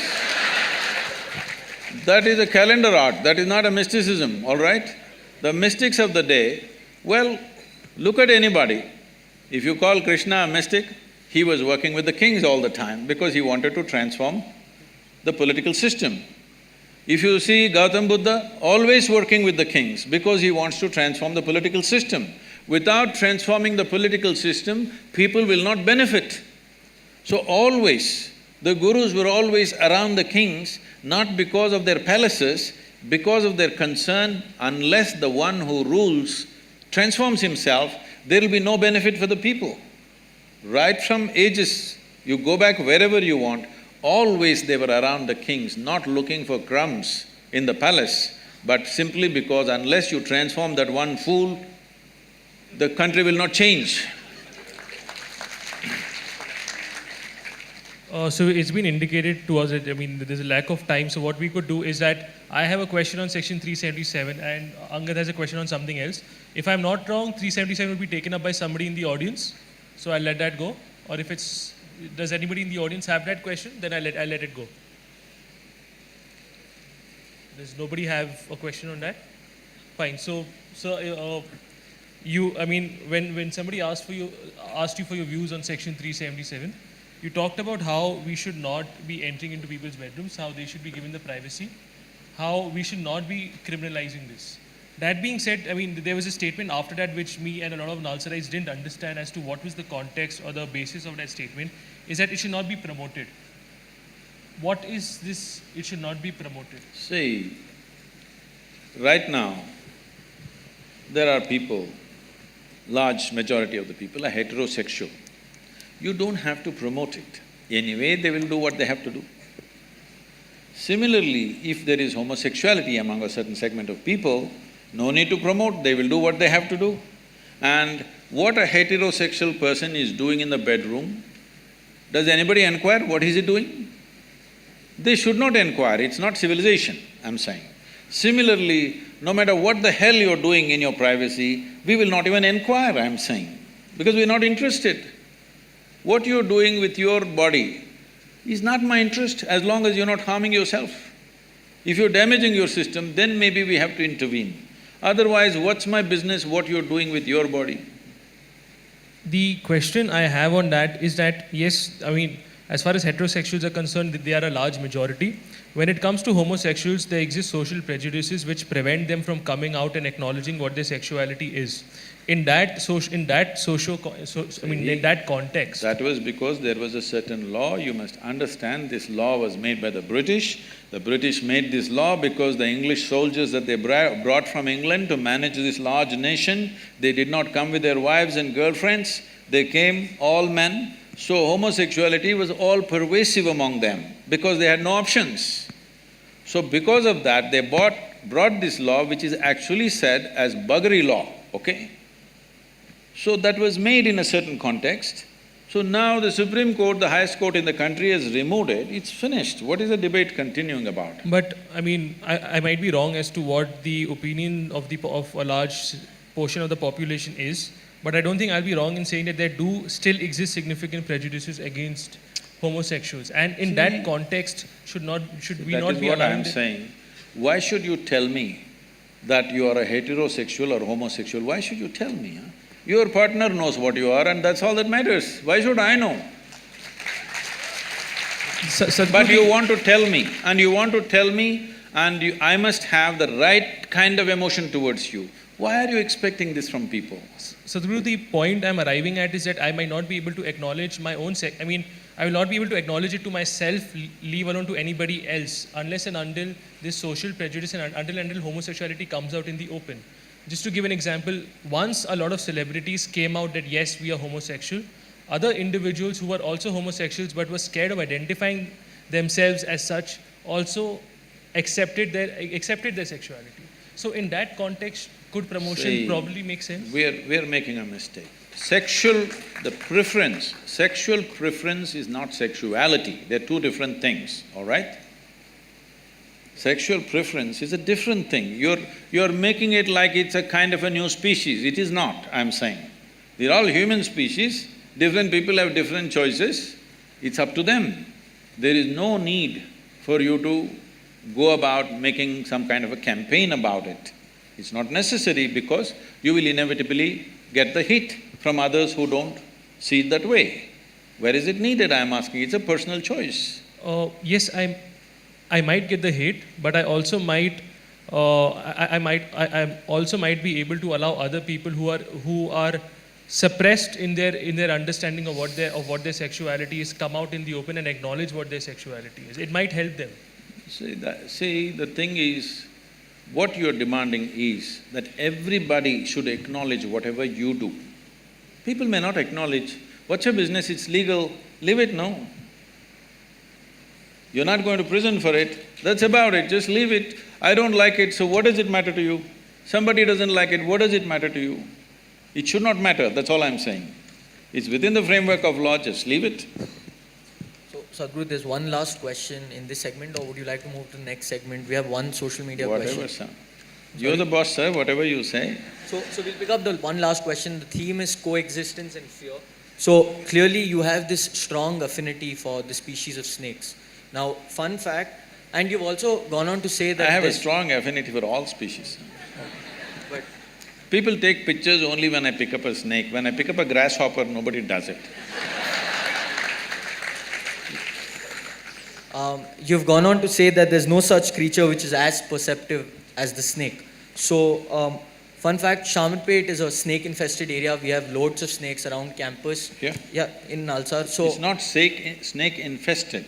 This was their homeland Exactly. and you have invaded. That's something everybody agrees That's something on. everybody acknowledges. We have come to their homeland. So this is where my question is going. Is there any specific reason why we are so fearful of these species when they themselves are equally fearful of us? So how do we train our mind to overcome this paranoia? And the larger question is, how do we ensure a mutually sustainable habitat where we do not disturb the balance between the human-animal interaction? See, there are many questions. I don't know what's the level of interest in snakes, accordingly I will go. Hello? I've been involved with snakes from a very early age. When I say early, I caught my first snake probably when I was 5.5 years of age. What is significant about this is, snake is one creature. If you do not know this, it's stone deaf, you know this? All snakes are stone deaf, they don't have hearing mechanism at all. So, it literally has ear to the ground, its entire body is to the ground feeling reverberations. To what extent means, let's say there is going to be an earthquake somewhere in Central Asia. If you just observe a cobra today, let's say in the next 3 days there's going to be something happening. If you observe a cobra, how he behaves, you know there's going to be an earthquake. If you study it sufficiently, you can even indicate the direction in which it's going to happen and an approximate distance. Whether it's going to happen 100 kilometers away, 1,000 kilometers away or 3,000 kilometers away, you can make an approximate guess, like meteorological science, you can observe. Because he's got his entire body to the ground, even the smallest reverb that he feels, he behaves differently. So in that context, he is very perceptive. And he is also chemically very perceptive. The only way he knows you is by your chemistry. He doesn't see you very well, but he knows your chemistry very well. See, if you go… don't try this by yourself, because you're on pot. You may not be quick enough for them. If you just go and pick up a cobra simply like this, not by his head or something, just in the middle, hold him, just pick him up, he will simply come without any resistance.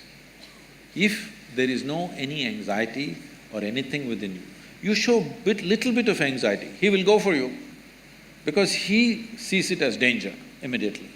So I was telling people, people were saying, how do we know, Sadhguru, we are really meditative and at ease? I said, we must do a cobra test for you. If you just pick it up, if he just comes, you're at ease. If he reacts, that means you're not at ease. I don't know, one picture came for a moment in that video where I'm holding a king cobra. You saw that one? A king cobra, I think no, not in this, it didn't come. I think a king cobra was on the ground. There's another picture where I'm holding a king cobra halfway down and he's just like that. A king cobra is a snake that if it bites you, it'll just hardly give you 20 to 40 minutes, you'll die within that. A regular cobra, it bites you, because you say they have snakes, I'm giving you some knowledge. The cobra venom affects your cardiovascular system, it gives you anywhere between 4 to 6 hours. If you don't get excited, you may get another 1 or 2 hours extra. If it bites you in the body, you will have 4 to 5 hours. If it bites you in the limb, you may get 6 to 8 hours time. But if a viper bites you, you have much less time. If a banded carrot bites you, you have just 1.5 to 2 hours. Because one venom attack affects your neurological system, another venom affects your cardiovascular system. What it is doing to you is your blood gets thicker, so you can't breathe. And everything gets tough because the heart will start pumping in a certain way because the blood gets thicker and thicker, coagulation happens across the body. Why I'm saying this to you is, the nature of the venom gives him that. Venom is not only in his sac, he's producing it in his entire body. Today, there's so much research gone into the medical sciences, you will see in the next 5 to 10 years' time, almost all neurological ailments will be treated with cobra venom, snake venom and scorpion venom and spider venom. And some sea snakes which have very special kind of venoms which could kill you in 5–10 minutes. So, a lot of research has gone in. Almost for every neurological problem that people are going through, like Parkinson's and memory losses, all this they are going to treat with venom. Still it has not been approved, but much research has gone in this direction. So it knows your chemistry so well. The beautiful thing about this is, there was a time when I'm sitting in some jungles in the Western Ghats.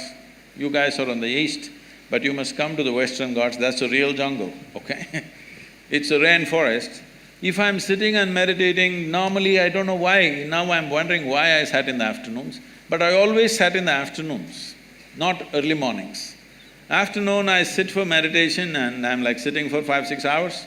When I open my eyes, a dozen snakes are sitting here. They're just drawn to that chemistry. When your chemistry changes, they just know and it comes. This is why Adiyogi is shown with a cobra on his, around his neck to indicate that he is meditative, he is still within himself. If you become still within yourself, you pick up the cobra, simply it'll come like that. When I lived in the jungles by myself, no food arrangement, nothing, I mainly survived by drinking honey.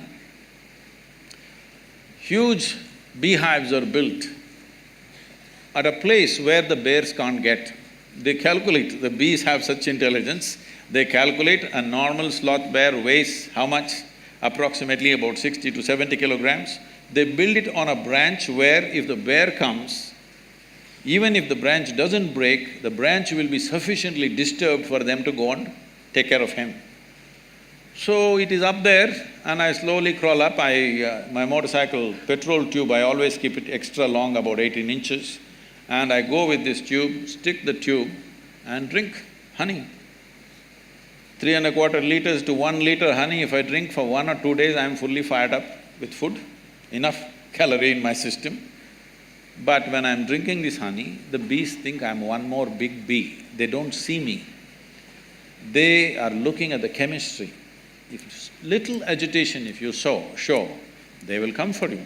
In your face, if 8–10 bees bite, you will die of suffocation. In fear, if you open your mouth, if they bite inside, one will do. Just one bee, if it bites you inside your mouth, you will suffocate to death. And above all, you'll fall down from the tree, okay? So, we can give you a cobra test or we can send people from our yoga center who will train you how to handle. Suppose a snake came inside, how to take him and leave him in his habitat. He's come here not because he want to listen to the lecture or the conversation or the air conditioning, he's not come for anything that you have come for. By mistake, he's entered. You just have to let him back there. For this, little bit beyond fear you must be to take it, but without training, if you take it, you could endanger your own life. So if you want, we can train 15–20 people on the campus who can handle this safely. So,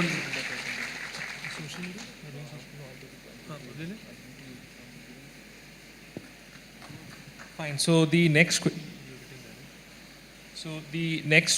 is, so we'll be doing the social media question. There's one social media question, then we open it up for audience questions. The social media question, Sadhguru, is that how do we get the population interested in politics and in governance? in the sense that If you can hold it a little closer. how do we get the population interested in politics and governance in view of the fact that, in most elections there are less than 50% turnouts? See, this is not about politics. There is not enough concern about the nation and the people. That concern has not come to a whole lot of people. Still we are in that mode. Our attachments to our family, our identities with our family and community is so strong. If me and my family are doing well, I don't care a damn what's happening to the country. Election day holiday means me and my family go on a picnic, not for the voting. Who'll go and stand in the queue? We will go on a picnic or we'll go to the cinema, we'll do something else. Because the identification with the family is way bigger than the national identity, and because of that, they think us, other people will vote. This is their idea. Other people are going to vote, so what is there if I don't go? There's a beautiful story that Mark Twain used to love to say. There was a time when people believed there are people on the moon. Before Apollo, I'm saying in America, people believed there are people living on the moon. So they got a bright idea. They thought, on one particular given moment, all of us go stand on our rooftops and shout one word together in one voice. The word that you shout is "who" at them. Let's see what they say. Shall we try this here? Can all of you… I will say 1, 2, 3. Can you just say "who" as loudly as you can so that the whole Hyderabad hears? 1, 2, 3. See, you have become wonderful like this. But that day came, everybody stood on the rooftop. That time I got a very, a very artistic idea. I thought, this is such a rare moment. All these people are going to say one word. And me, I have a small voice. What is there if I don't say it? And I just wanted to hear this extraordinary moment, everybody saying "who." And that moment came and it passed in total silence. A day may come, on election day, nobody turns up except those who are herded by political parties with money and whatever goading they're doing. This is an irresponsible way to exist. See, the word for democracy in Tamil language is Jananayakam. What this means is, people are the leaders. Still our people have not understood that we are the leaders of this nation. We are still in a monarchy mindset. We think elected person is a king or an emperor. So, this is lack of education, lack of information, lack of identity with the nation, a strong sense of we build this nation is not there. Somebody is going to run this nation. This is still a British hangover. We think somebody else is running the nation. We don't understand this is our nation, we have to make it what we want. Right now we have a nation where if Donald Trump opens up visas for all Indians, 60% of the population will swim across the oceans and get to America. This is not right. When everybody wants to go away, we've not created a nation that people want to live in, isn't it? When everybody wants to come here, that means we've built a great nation. For this, participating in the fundamental democratic process is a must for everybody. But if you make it mandatory, it becomes ugly. If you make it mandatory, it becomes ugly. As you know, even national anthem is ugly right now. Something… you must understand, I went to the World Cup football and I went to the English match. I never knew this, I never thought about this. They played their national anthem. National anthem is God save our Queen, God save our Queen, give her long life and save her. And I thought, oh my God, what a beautiful national anthem we have, the way it's composed, the way the words are written, everything. Then God save the Queen, God save the King in a democratic country? So, I'm saying even such simple things we are debating, we can't get a nation to get together and even vote. Even when nation is in a crisis, When 50% of the people not eating properly is a crisis for me. It is not a normal situation for me. It's a crisis. When such a crisis is there, whether I should vote or not, now there's making a movie, yesterday he was telling me, what is his name? Konda. Okay. They're making a movie in Nota, okay? We will say, nobody is acceptable to me. Well, it all sounds very intellectual, but believe me, you don't build a nation like this. You have to make choices about whatever lousy choice you have, in that you must make a little better lousy choice. If you want to improve this nation long term, you cannot abstain and say, oh, nobody is fit enough. Well, you stand up, if you see that this is a debate going on everywhere, in every tea shop, every college, this is going on. Oh, all politicians are rubbish, they're thieves, they're this. If we have handed over this nation to the hands of the thieves and we are sitting back here and we don't even have the responsibility of voting, we are the more bigger thieves than them, isn't it? Hello? This responsibility has to come. We have not understood our basic democratic responsibility. When we do not understand that, we will become unfit for democracy, then something else will take us over. It is very, very important, not just voting, there are many other instruments through which you can participate in the democratic process. It is very important the student community participates, not on the street, not protest, not burning a bus, but participating in the instruments of democracy. All of you are law students, you must take a certain part of your life to educate the country and the youth. What are the ways in which they can participate in the democratic process? This is very, very important to make this nation. Thank you for the answer, Sadhguru. Now we'll open this to audience questions. I think there were a lot of people that side and… Okay, so Javi's been raising his hand and standing up since a long period of time, so I'll give it to him first.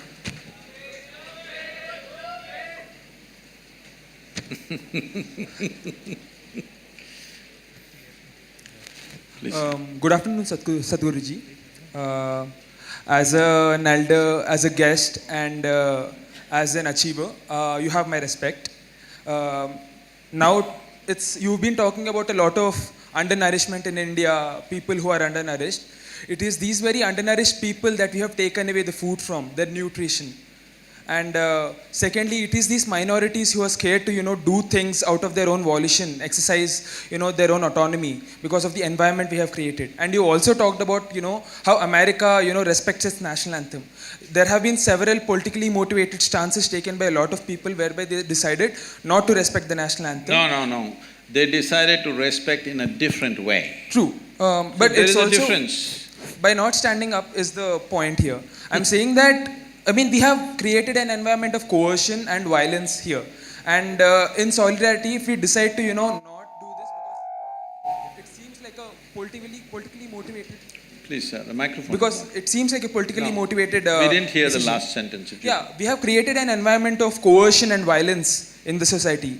All the people are being forced to do this against their autonomy. So in solidarity, if you decide to not stand for the national anthem, there are bigger things here. If you, I hope that was not a rhetorical when you asked us, is there a solution? Why should we, look for a higher ideal somewhere? Why can't we just, live with acceptance and tolerance instead? Respect these people's opinions. See, that's the idea. No. That's where the does solution. acceptance and tolerance and national anthem… I don't even understand. Where is the relationship? Because many people don't want to stand for the national anthem because it's probably against their beliefs. Or, they… No. We are failing them as a nation. How will, us appealing to, some created deity of a nation help us in, solving these problems? I am 100% with you. If we are thinking in a spiritual way, I am not identified with my nationality. I see all people around the world are involved with me. My work largely today has become much bigger outside the country than here. So it is not… See, you're looking at this in a very simplistic way or in a rudimentary way. In the sense, you think everybody should be either for or against. I am not for or against, I am just asking you. Now you talked about various levels of injustice which has happened in the country, unfortunately it's a fact. The question is, to correct this, should we stay together or each one of us do our own thing and hope it'll get corrected? I'm just saying that the staying together can happen by acceptance and tolerance and not Yes, by... sir, but that's not happened, right? It can happen in theory, but has it happened? I will tell you, if everybody turns spiritual, if they experience something beyond their body, beyond their mind and beyond their beliefs and everything, the whole world will become one. I know that and I'm working for that. But do I believe it'll happen tomorrow morning? It'll not happen tomorrow morning. I mean... I must tell you, when I was… how old are you? I'm 21. Huh? I'm 21. Okay, when I was 4 years beyond you, when I was 25, something happened to me. I just sat in one place and suddenly I realized every cell in my body was bursting with ecstasy. I didn't do anything, simply it was overflowing with ecstasy. Then I realized, if you don't do anything, if you don't mess with anything in the body or in the mind, it just overflows with ecstasy by itself. When I realized this, I actually sat down and made a plan. This is so simple. On that day, the world's population was 5.6 billion people. I made a calculation and said, in 2.5 years' time, I will make the whole world ecstatic because it doesn't need anything. If you just teach them how not to mess with themselves, they will all become ecstatic. I thought it's going to happen on that day. But look at me, 37 years, hey, you're not looking at me. 37 years, and well, I have touched over 500 million people, but that's not my idea of the world. My idea of the world is 7.6 billion people. Now I know I will die as a failure, joyfully, but as a failure. So I want you to understand the nation is not built on some egalitarian ideas. People need emotion. Without emotion, they won't come together. You cannot put people together without emotion. Whether it's a family or a nation, it's true. Just one last point I want to make. You have so much soft power as a celebrity and, as a, mystic who is well known throughout India. And the state at the same time is the state well. So, I mean, in such a politically charged environment, us taking a stance, I do think that's problematic to, a lot of other, communities which disagree with what's happening. What stance have I taken? In terms of saying that, national anthem should be respected and, these are things which people don't agree with. Okay, what would you like to respect about this nation? Please tell me, we'll do that. Constitution at least? Sure, I mean, I'm saying let's just respect each other, that's it. See, where is each other? We don't meet each other, right? Every day? See, please understand, when we say a nation, we are not talking it's a flag or it's an anthem. When we say a nation, we are talking it's a certain people. So there are certain symbols which represent these people whom you call as Indians right now. So, why 3 striped colors? Why can't we have 7 colors? Yes, we can have, why not? If you want to redesign the flag, you can. But right now, this is it, all right? If you want to change the design, we can. You want to change the anthem, we can rewrite the anthem if you wish. But I am saying, without tools of integration, you don't make a nation. It is idealistic to say, let's not have anything, let's just live as a global village. It's a fantastic idea, but can you make it a reality? Can you execute this idea? That's all I'm asking. I'm talking about execution. As an idea, global is fine.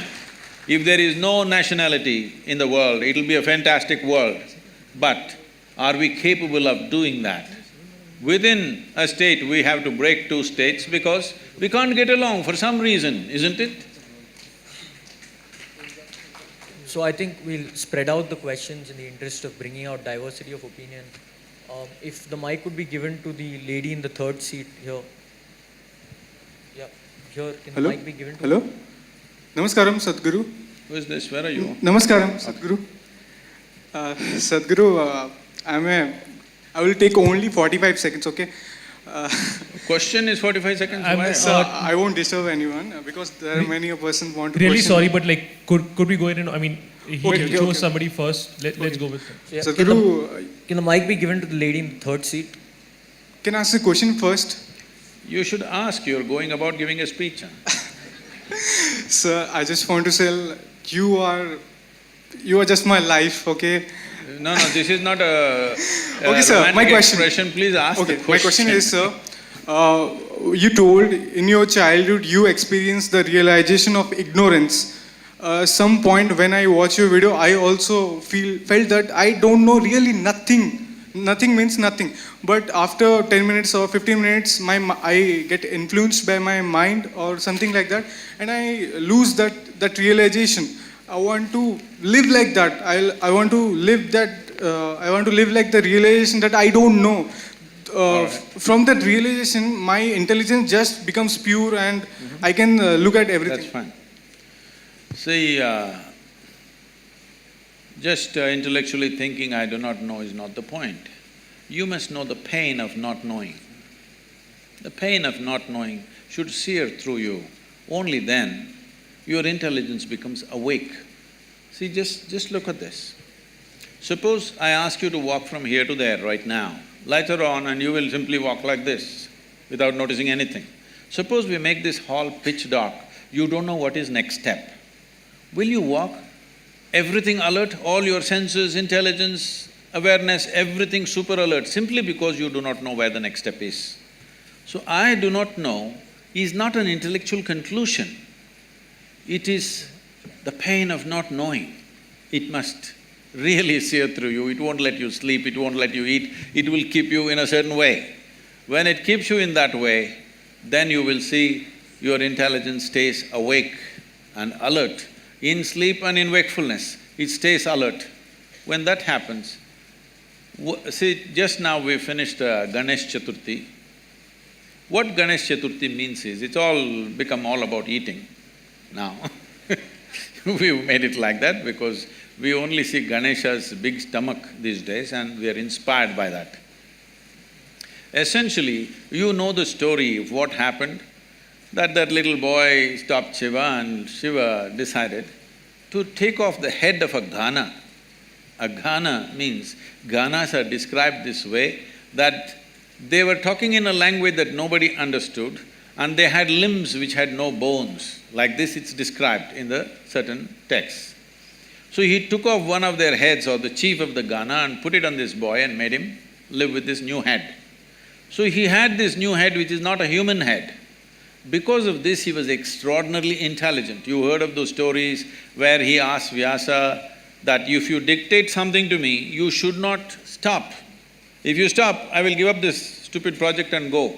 If you don't know what you're talking, I'm not going to write down. You must simply speak without a break, only then I will write down. So essentially, Ganesha had enormous… he's Ganesha, not Gajesha, okay? The elephant head came because of Shivakashi calendars.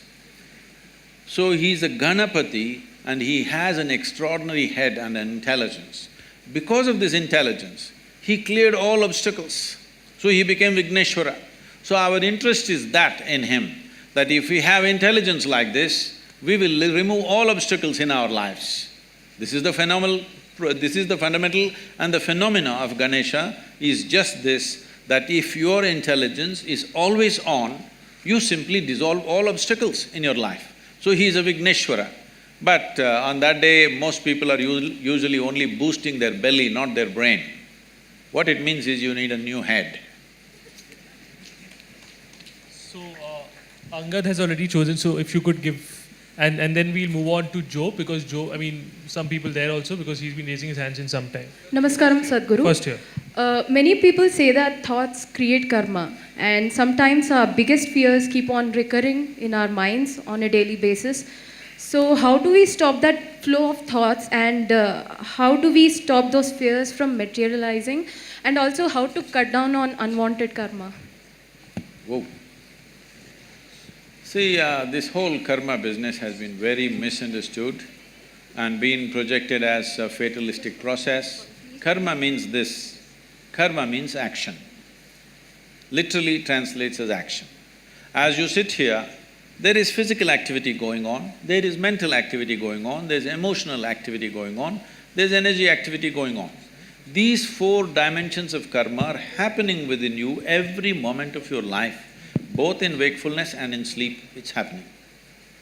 Now if I ask you a question, since today morning, since you woke up to this moment, how much of these four dimensions of karma are you conducting consciously?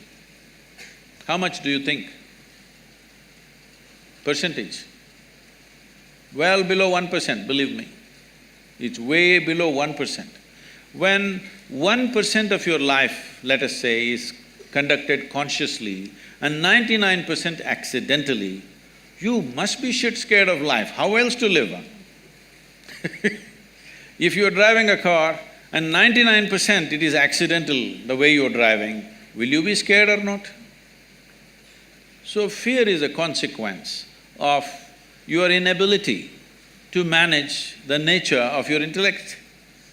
See, your life's experience is happening this way.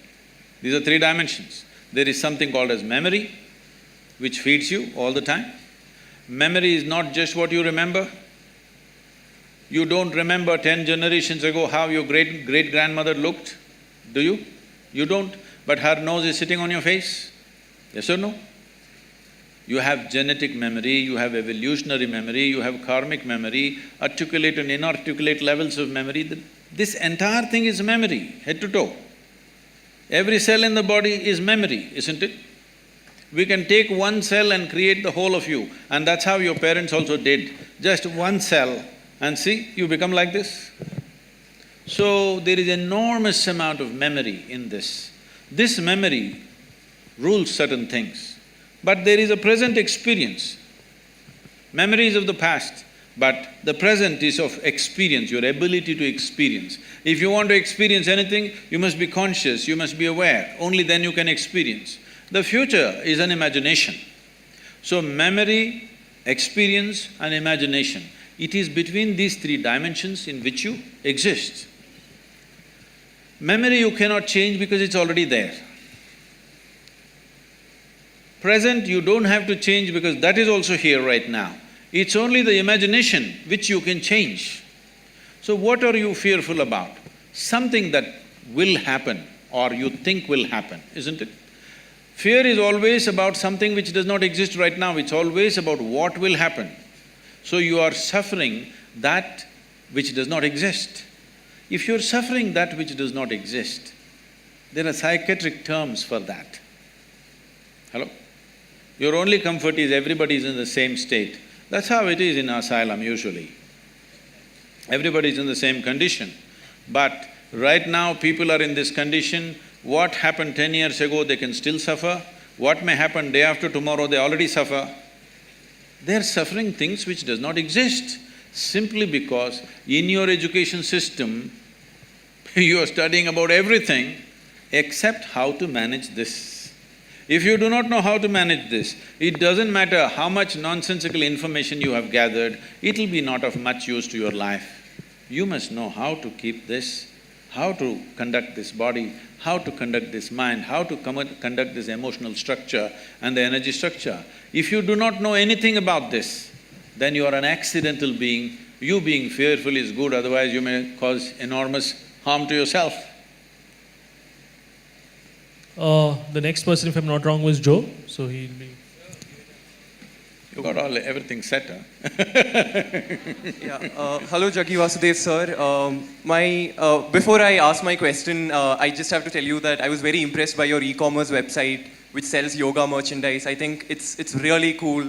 It's better than Flipkart and Amazon, and I hope that, you know, in a few years' time, it will become the biggest e-commerce company. It's a conscious decision I have taken that our commerce part is done just to take care of a few things.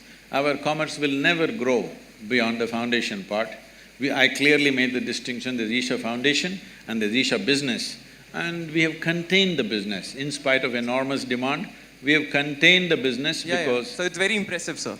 No, you should not be impressed by that. You must come and see what I do otherwise. So, the real thing. My question… I want to tell you that I was also very impressed by your commitment to rule of law that was evident from the discussions that we've had. In the same light, I just want to ask you that in one of the blogs that you have written in your website, you speak about women's entry to Shani temples. And there you say that, look, the reason why they shouldn't be allowed is because there are planetary forces and it's not good for women to enter these temples. In the same vein, I just want to tell you a little bit about the law on the point. There are Supreme Court judgments which say that if you make laws which tend to be discriminatory for women, it cannot be a justification that we are doing it for their benefit. That cannot be the justification for any law that discriminates against women. This is the law of the land. In that same vein, would you say that if that is the law of the land and you're committed to the ideals of law, then one, how do you justify that? Yes. And two, one more question, sir. Let me say. So just a follow-up question. The second part of the question is, in the same article, you also mentioned that we can control the impact of planetary forces on our life through inner engineering. What is inner engineering? Is it a program that Isha Foundation hands out? What is? What exactly is inner engineering? Is it something that you guys do, and like only if you guys can tell us what is inner engineering, only then will we be able to, face the forces of planetary forces? What exactly is this concept of inner engineering? Okay. We'll answer that. So right now, why don't you ask this institution, NALSAR, only if you tell us what is law, we will know what's the law? What is it? I'm sorry, sir, could you clarify that? I didn't get what you just said. No. You tell your institution in which you are, only if you trap us here for 5 years and tell us what is the law, will we understand what is the law? Don't we know? Well, only because you do not know, you have come here, right, to learn. Similarly, only because people could not figure it out by themselves, they have come. And only because it's working for them, they're coming in millions. Okay, you have 700 people here, we have 9 million volunteers working across the world. So, it must be working for them. So do not make these judgments, and don't think it's very smart to simply make judgments for everything. You are a lawyer, you are not a judge, all right? So let's come to the question. See, please don't do these things. It is happening from both segments of people. What you like, you shout and clap, please don't do that. For or against, that's not the way. The way to do this is, are we interested in knowing and enhancing? You ask a question as a way to enhance your knowing, not just to prove that you are smart. If you think you can prove you are smart, we will do something else to that. Anyway, you ask this question, I like the e-commerce, I know when you started off, I know when Joe is called, why he is called, we know what it is, I'm not that dumb, okay? When I sit here, when I just look at you, I know what you can ask, I will tell you. Let me tell you this, hello. When I trained teachers to handle inner engineering programs, now we have transformed the program in a different way, but at one time when it was very intense, I trained the teachers like this. Somebody walks into the hall, they settle down here today by themselves without being guided. You just see, I made a chart of the hall and said, see, if they sit here, if they sit here, if they sit here, this is the question they will ask. You just be ready. When he raises his question, you know this is what he will ask. 93 to 94% of the time, it's always right like that. People think they are free and they're asking questions. But if they sit in that place, that's a question they will ask. In any venue, not in any particular venue, just anywhere. This may not look logical to you, but life happens like that anyway. So now when you start praising the e-commerce, I know why it is, it's not that you're appreciating it. I'm telling you, Isha Foundation is a foundation run by the volunteers. Over 4,600 full-time volunteers who are far more educated than you are, and over 9 million part-time volunteers across the world, giving their time and money and energy to make this happen. Why are people doing this? We are not promising them we'll take you to heaven. We are not telling you you will go and sit in God's lap. Why are they doing it? It must be done wonders to them, otherwise why will they invest their life in it? So without knowing anything, don't make conclusions. So are you the only one? Well, you can do it in so many other ways. If you knew how to figure it out, why would I be needed? You do not know how to figure it out, so somebody comes and helps. If somebody comes and helps, why are you helping people? You leave them with their problems, they'll be good business for a lawyer? Is that what you're talking to me? Please don't feed upon people's problems. People have problems. If you have a solution, it's good. If you don't have a solution, at least leave them alone. Now, about commerce, we have every day in the yoga center, the minimum meal is around 7,000 people per meal. On the weekends, it's 15 to 20,000. Whoever comes, nobody inquires, who are you, why are you eating here? Whoever comes, they're welcomed and they're fed, all right? And we are running 12 schools in remotest parts of India, which is the same level of education that one would get in a good urban school, and 40% of the children are first generation going to school. Over 9,000 children are sponsored fully for their entire education. And we have medical activity going on across Tamil Nadu in a big way. There are many other aspects which I don't want to go on listing. For all this to happen, it needs a certain financial thing. Now if I come to you with a begging bowl, you will say, why have you come to me with a begging bowl? If I earn my own money, you are saying, why are you earning your own money? What is the problem here? What is the problem? Only thing is, I have not come to you as a client. Is that the only problem you have? I want you to know, the people who are working in the foundation, most of them, some of them are here, they're doctors, engineers, accountants. They have quit top, high-paying jobs in their life and they're serving for free, all right? Thousands of them. And you have something against them, please. It's not about me because I don't do all that work. People are doing all that work, including the website and the commerce. So just for the diversity of opinion, so that, as a moderator, I have to ask people from… Oh, women's rights, yes. About Shani Signapur.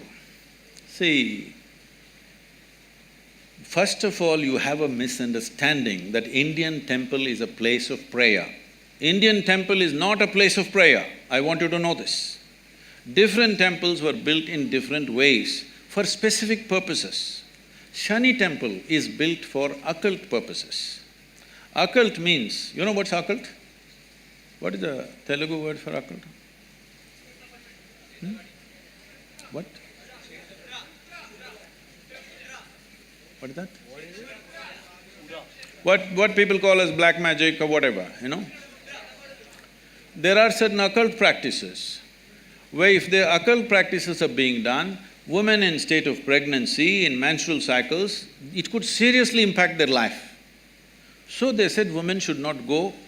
It was also designed that on a certain day, if the woman is in a certain condition, on a full moon day she can go, other days…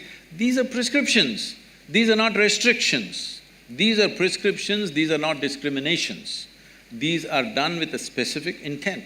Or, now that you're talking about women's rights, why don't you fight for the men's rights? In our temple, the Bhairavi temple that we have, men are not allowed inside the sanctum. Why don't you stand up and fight for that? I will tell you why they're not allowed. That temple is only for the women. Men are not allowed. Why? Is it a discrimination? It is not about discrimination, it is a certain dimension of life. If you go by this crude sense of equality, you will harm the woman immensely. There are millions of temples open to everybody. Suddenly, why discrimination will come in one temple? What are you talking about? This is not a culture which discriminated against women. There are more female deities in this country than male deities. Every village you go, there is an Amman temple, there is a Devi temple. And you think it's discrimination? These are very rudimentary ideas picked up from the West. You have not seen this culture, you have not understood the profoundness with which is run. Unfortunately, because of 15, 20 generations of poverty, we've kind of mixed it up and made a mess out of it. That is a different matter. So, before I move on to another person, and he'll probably be the last person, before I move on to you, are the people there done with that particular question, or is there any further question on that particular issue? For diversity of opinion, I need to choose somebody from here. So, unless you don't have a further point on the same issue, I'll proceed. So, could somebody please give him the mic? Namaskaram, Sadhguru. So, if Job has a follow-up, then please proceed. So, this… I can't help it. I mean, if he's not satisfied with the same issue, he should be. All right. This crude sense of knowledge that you're talking about is the knowledge that's coming from the Supreme Court of the country. Who is speaking? Huh? So this crude sense of knowledge that you say is the knowledge that's coming from the Supreme Court of the country. No, please understand. No, please listen to me. Sir, you're still not addressing the point that who are you and I sitting here to make prescriptions for women and say that this is harmful for you, hence don't do it, or this is not harmful and you shouldn't do it. It's not up for you and I to do it. If it's harmful and they still want to do it, they are free to do it, right? I mean, you say that what people want to do in their bedroom, it's an individual choice. If women want to enter it, they want to enter it. Who are us to stop it? You ask a question, please. You please ask a question. I'm not that dumb that a question needs to be explained to me. You ask a question. So you didn't answer it the first time, hence I'm explaining. Okay, Joe, you asked a question again. Let me answer this, right? The question is, who are you to tell the ladies whether they should go to this or not? No, I'm saying they should have the option. I'm saying they should have the option. So, I mean, just to give a similar example, sir, alcohol might be... Oh, sorry. I got it. There are hundreds of temples in the country where men cannot enter. So if men say... There's a history of discrimination. That is a different matter. See, you're mixing up two things. There is unfortunate history of discrimination on all levels. That's a different matter. That has to be settled in a different way. But when a specific aspect comes, if you want to rule out all the subtler aspects of life and just say this is it. Anyway, let me tell you this. This I'm on camera, let me tell you this, okay? Supreme Court is there to interpret the Constitution. It cannot create a new Constitution. Doesn't matter what are the powers of the court. It cannot create a new Constitution. It is only there to interpret the law the way it is. Am I right? You're all lawyers? Hello? That's debatable. That's debatable. When you debate that, there is going to be lots of problems because every pressure point, people will apply. Every motivated group will push for their own laws. If you create enough ruckus, some new law will happen. This should not happen. It is essentially within the framework of the Constitution, everything should happen. In the framework of the Constitution, there are laws where there are public places and there are private temples and private places of worship. How it should be done there is left to them. It is for them to decide how it happens. Is it happening simply because of a discrimination against a gender? If it is so, it must be struck down absolutely. But if there are other aspects to it, if you think you cannot consider anything else, then it's ridiculous. It becomes ridiculous. It's like saying, don't I have the right to enter the ladies' toilet? What nonsense is this? Do you need a law? You just need sense that you don't go there. Job, is your question answered? Or should No, it's not answered, but that's okay. It's not answered. Shall we answer, Mr. Job? Okay, so... I'm okay. So there's a difference between a man not allowed to enter a woman's toilet and you using the same analogy. I'm not saying he's not allowed. A man who is a man will not enter. That's all I said. So that's a really stupid analogy that you're saying. So we are discussing the question of women's entry to temple and you're saying the reason why they're not allowed. One second, Subban. I'm sorry, sir, you can continue with your question. The problem, sir, Mr. Joe, you do not know the culture of this nation. You're talking simply activism. Yeah, because I'm Catholic, right?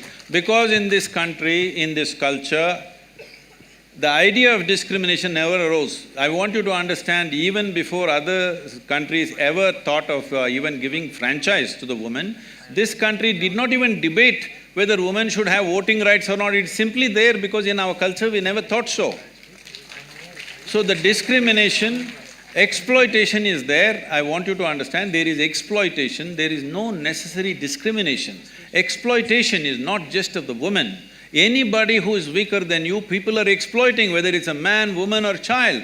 Why do you think everybody is beating the children? Just simply because they're small, not because they have a right to do it. So anything which is weaker than them, they are exploiting, not just women. Unfortunately, women have also been taken a much amount of beating in terms of exploitation. But do not misunderstand exploitation and discrimination in a fundamental way. Discrimination is a different aspect, exploitation is a different aspect. I think, Job, we can agree to disagree here and let's move on. There's one last question we'll be picking up. Yeah, Fine, so for the diversity of opinion, so there's we'll somebody pick on that from the group. back. From the back there, can the mic be given to? Okay. So, there's somebody can you from another take group and then who one will last take- question from the back? Yeah, okay. Yeah. Good afternoon. Society is celebrating legalization of homosexuality when it can't even accept intercaste marriages. What? Society is celebrating legalization of homosexuality when it can't even accept intercaste marriages. See, the thing is, and I got it. Sadhguru, Yes. being a science student, I have a small question. No, let's finish this. No, just something. I thought one person, one question, I thought.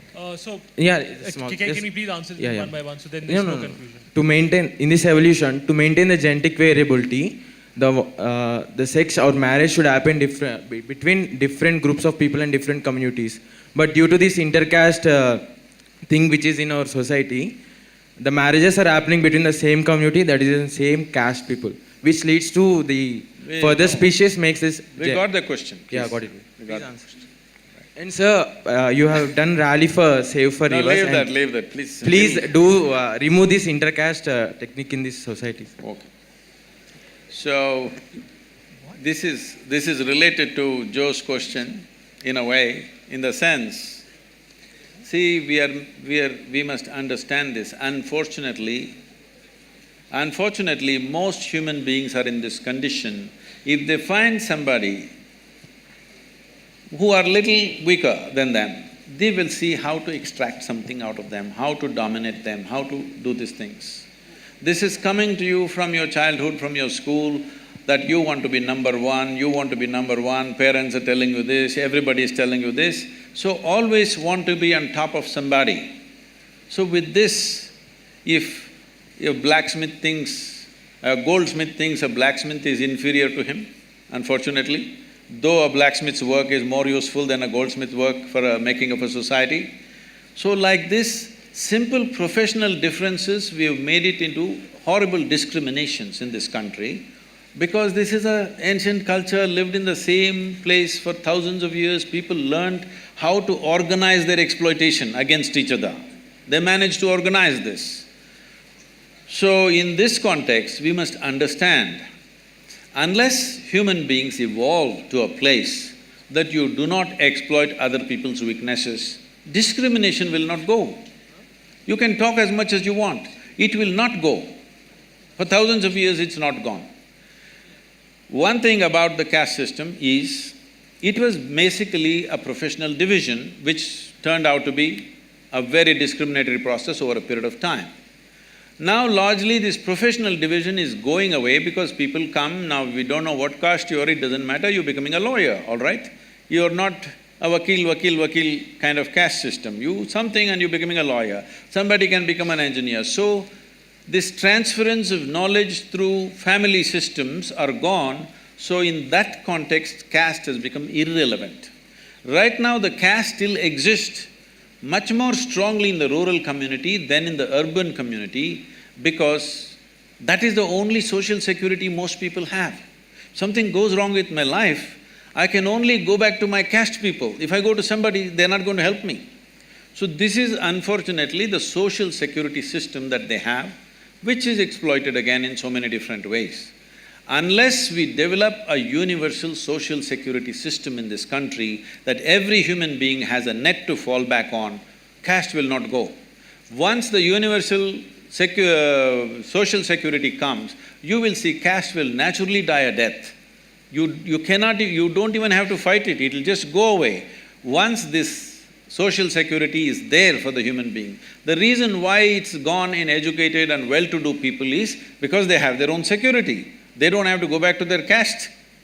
But the poorer people in rural India, for them the only security is their caste, their clan. You can only go back to your mama or your somebody else or whatever else, you can't go to a strange person and ask for help. So we have to make the society where every human being feels secure in the country. Only then you can remove this, otherwise you cannot remove. People are thinking this is just based on discrimination. No, discrimination is coming because wherever somebody is weaker, somebody is exploiting them. This is not caste, this is not gender, wherever, whoever they can get, they will exploit, all right? Why women and children take the beating is because they're little physically weaker. That's the only reason. Not because they're against the women or against the children, simply because we have still not evolved out of this, that we will treat the strong and the weak the same way. This has not come into us. This will not come because you fight something. This has to come by evolving the society, by evolving individual human beings, otherwise it'll not happen. Thank you for the answer, sir. So the team has been the team has been literally signaling to us that we should have finished this about 10-15 minutes ago. That being said, there seem to be a lot of interested people who've been raising their hands up. If you're fine with some more questions, we can proceed. Otherwise, we can… It's completely your choice. If you're okay, I'm okay, sir. You are the boss today. No, so, sir, it's your decision. No, sir, you are the moderator. They have been signaling… If you to say us answer the questions, I will. If you say please leave, I will leave. What we can do is we can take 3 final questions and then… So, I mean, from all 3 sides, like… Can the mic be passed on to the back rows there? Hello? The back rows there. I will pass the it left. on once I'm done with my question. Where's the mic? Please speak now. Once you have the microphone, please ask Hi. the question. Hello, Sadhguru. I'm Shrikari, and I'm running an NGO for underprivileged children right now.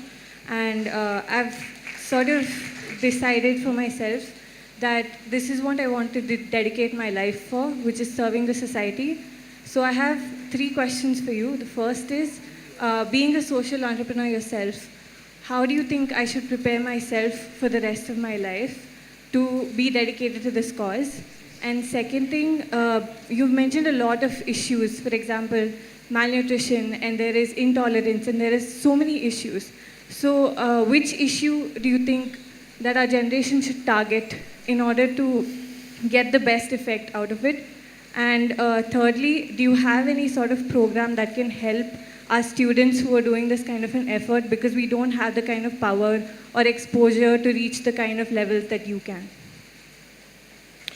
If any of you have… Please sit down. If any of you have, as she said, if you have similar intentions, that you want to take up a social cause and make it happen, well, you asked me, which should we take it up? In my focus right now is nourishment, education, ecology. These are the 3 things which are crucial for this nation. If these 3 things happen, all the other problems will get sorted out by themselves. If you start attacking small problems which are in the country, which are plenty, not 1 or 2, they're in hundreds, small issues which we are picking up, believe me, you will not solve the problem, you will only have the satisfaction of fighting for something. Don't fight for something, we have enough fight going on, we've seen enough fights forever. It's important, this country must be well-nourished, fundamental education must happen, and ecologically we must take some quick steps, because this is an area which we cannot reverse very easily. It may take decades or even centuries sometimes to turn it back, depending upon the kind of damage we cause. These 3 dimensions if we take care, all the other issues that you're mentioning, many other issues, small issues, I am not saying they're not important, but if you take up those causes right now, you will not have a good foundation, but you will build a superstructure which will anyway collapse after some time. So these are 3 fundamentals.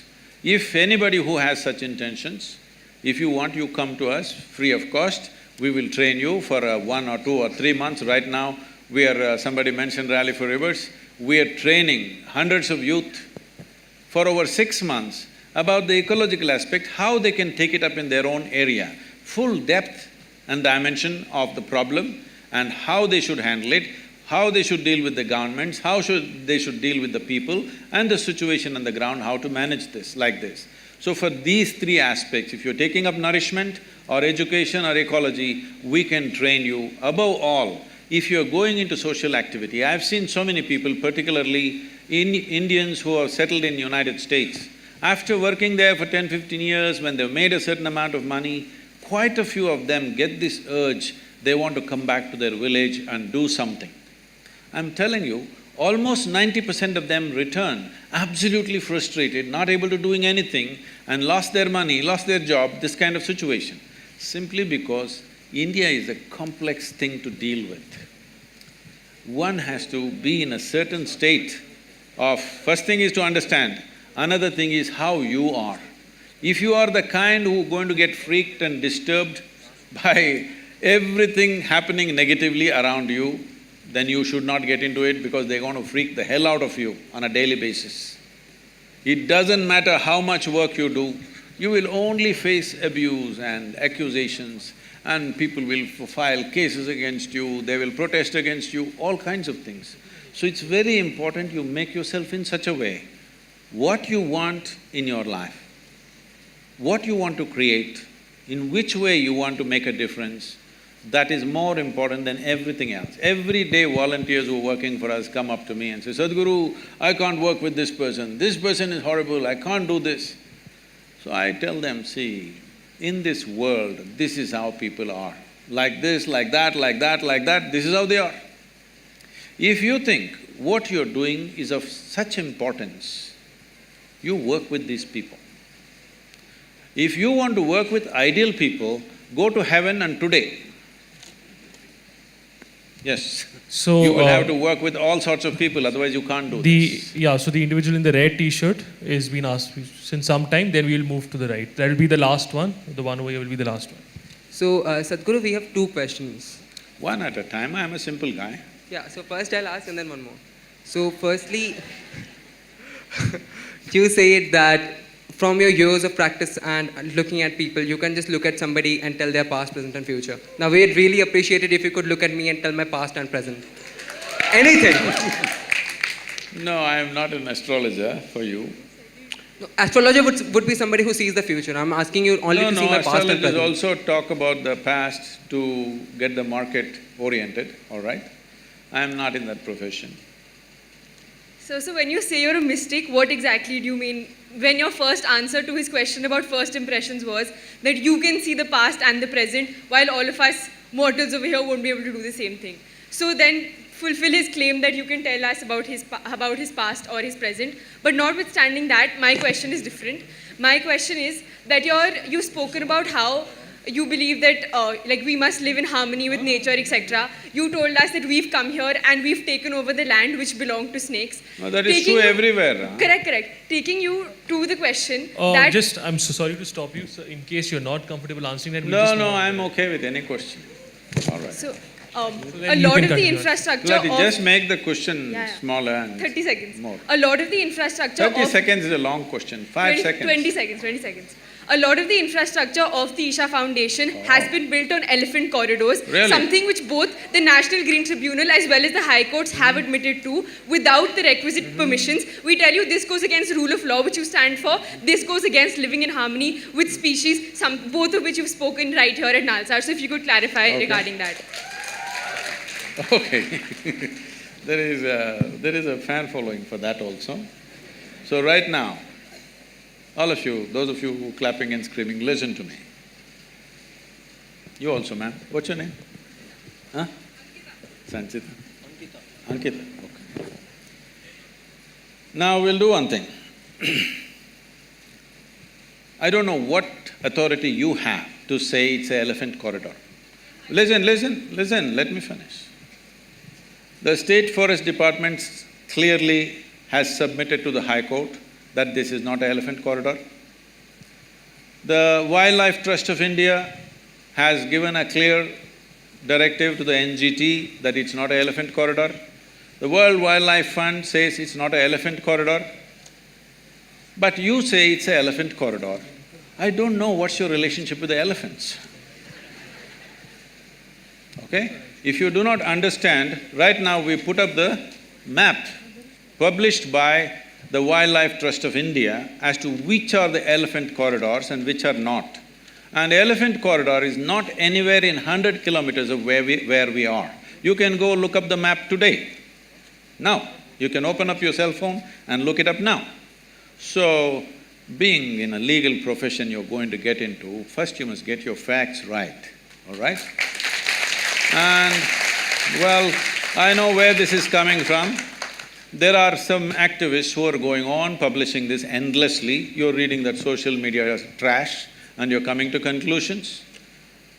Anyway, I want you to know, today if I want, by tomorrow evening, I can file 100 cases against you, all kinds of things. It's for you to come out of it in the next 20 years. This is the country you're living in, I want you to know. So, it doesn't matter, I will tell you further. For continuously, I've been accused of raising a rainforest. Which is that rainforest? Where was it? Please show it to me. There is no such forest, so they've kept quiet now because I asked these questions. Then they said, we have occupied forest lands. Well, forest department has senior forest officers from not only Tamil Nadu, from the center, came and surveyed the place and said not a little bit of encroachment has happened. But people keep writing the same thing. Now I'm asking you, if you're really interested in justice, you and your friends who are clapping for everything, I will ask you to come. 10-15 of you come with cameras. I will give you all the maps, the survey maps and revenue maps and forest maps. You walk across, we'll give you total freedom to do the survey as you want, all right? If 1 inch, not 1 acre, 1 inch of forest land is taken, I have said this yesterday also, day before yesterday also, because I am surprised the same question is being asked, I will leave the country. You will not see me again. Is this good enough? Will you do it? So we'll take one final question. No, let me finish this, huh? This is a charge, this is not a question. Now, if 1 little bit is taken, forest land, you will never see me again, you will never hear me again, okay? I'll be gone. Okay. Well, wait. I will tell you the kind of activism that is happening there. Why? I'm sure many of you may be associated with this, I'm saying this on camera, it can be published, I don't care what, because I've reached a point where death threats are every day from these kind of people. Why all this is happening is, we are at the tri-junction of the 3 state borders. There are certain people who want to be active in the forest in that area, and we've become a big problem for them.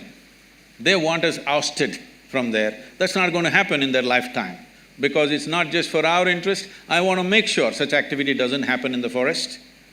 And we have fought for this, so we're getting all this flack. And for every little thing, without knowing facts, being future lawyers, you must have little more facts on your hand. This is not the way to go to a court, you know. This is not the way to go to a court. You must go with facts. If you are not looking at being a lawyer as just as a business, but as a way of serving people and bringing justice to people, this is not the way to go. I will tell you further. You have seen the image of Adiyogi? Yes. A whole campaign has been made. They showed images of some forest and how the entire thing was raised to put up Adiyogi statue. So we put out the Google Maps. Before we bought the land, how it was, how it is today. Today this technology, you can't go on lying forever. Once we put up the Google Maps, they became quiet. So Google Maps are of 2006. They said before that there was a forest. So I said, do one thing, from 1960s, okay, or before I was born, 1940s, you take the revenue map. I will give you all the survey numbers in which we are. See what were the crops which were grown, for what taxes people have paid. Revenue records are there, Google Maps are there, you can't be just lying to yourself endlessly. And I will tell you how much prejudice is there. A certain group of people with government officials and a collector comes to visit the Adiyogi statue. One official, not a low-level official, a mid-level official, says they have built a factory shed without permission. So collector asks, where is the factory shed? He points at Adiyogi and says, this is the factory shed.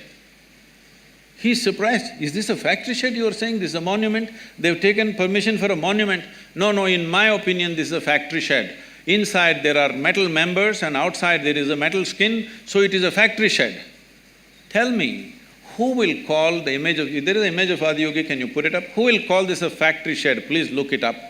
Please look it up on the website. You look at the Adiyogi, it is on the Guinness record for the largest face on the planet. And now somebody describes this as a factory shed and wants to file a case on us. I want you to know who is this person who calls Adiyogi a factory shed and what is the intention and what is the purpose of such a comment. Who they are and what they are motivated by. You must look at it. Yes or no? Please look at it. And I'm telling you, the reason all this has started is because of the tri-junction. One mistake we have done, if it's a mistake, I don't think it's a mistake personally, but legally it's a mistake, is they did not give us a particular officer who was sitting. It's all become religious in this country. A particular officer who is sitting there does not give us a no objection certificate, even though we fulfill all the legalities for 4.5 years. Nothing happening. I said, go ahead and build. We had everything else, only one department we don't have, no objection. First, why the hell do you have an objection when I'm investing and building infrastructure for this country and for the people? What's your problem? But they have a problem. No objection certificate takes 4.5 years and they don't give an explanation why they have an objection. There is not a single reply. So I said, go ahead and build. So we built 2 buildings without that one no objection. Using that, they filed multiple cases on us. But now, the government has given us permission for that also. It's been regularized, they asked us to pay a penalty, we paid, and we regularized all that. There's not one illegal structure there, and we are not on the elephant corridor. Please get your facts checked properly. Okay. One last question, the man in the blue shirt. And now that right you in the raised front. this question, I must finish this. Now that you raised this question and you charge me with this, if what you have said is not true, please go on the social media and say, I've been talking rubbish without knowing what are the facts.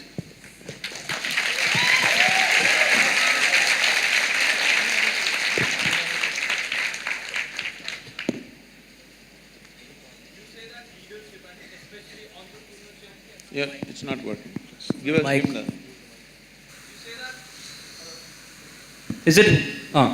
You say that leadership and especially entrepreneurship and enterprises is very much needed for the growth of this nation.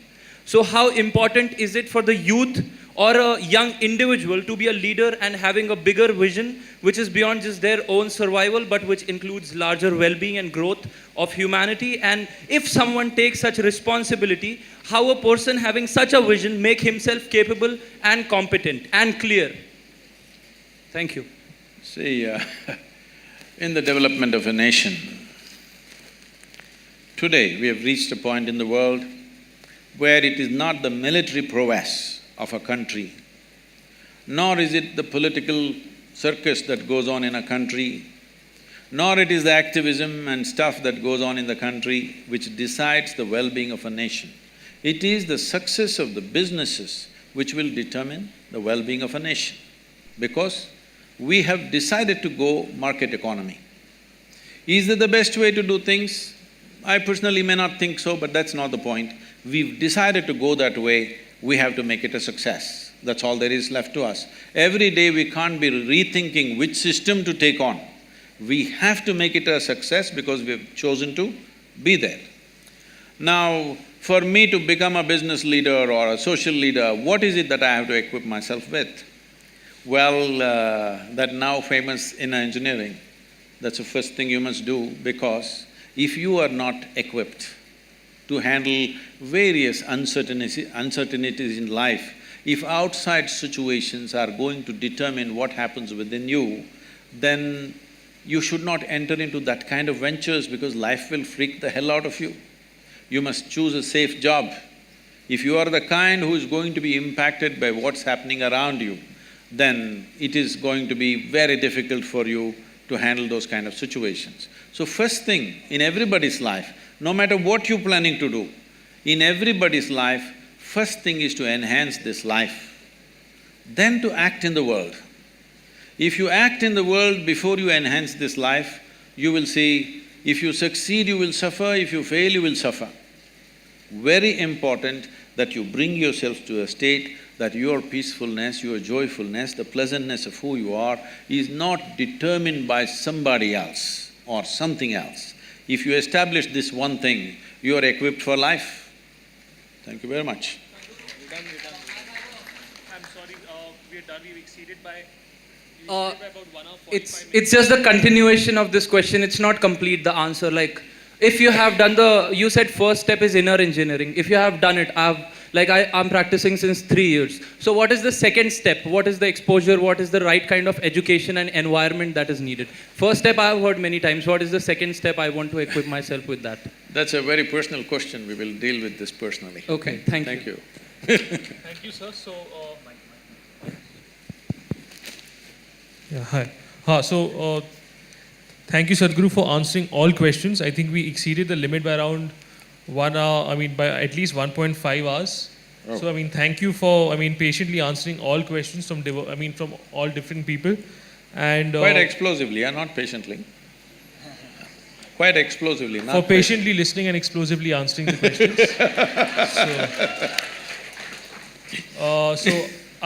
I hope the people in the audience, experience an insightful lecture or an insightful conversation.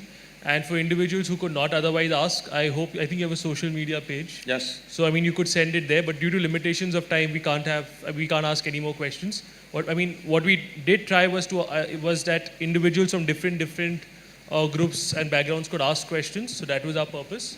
So I think we're done. So, thank you a lot, Sadhguru. Thank you very much.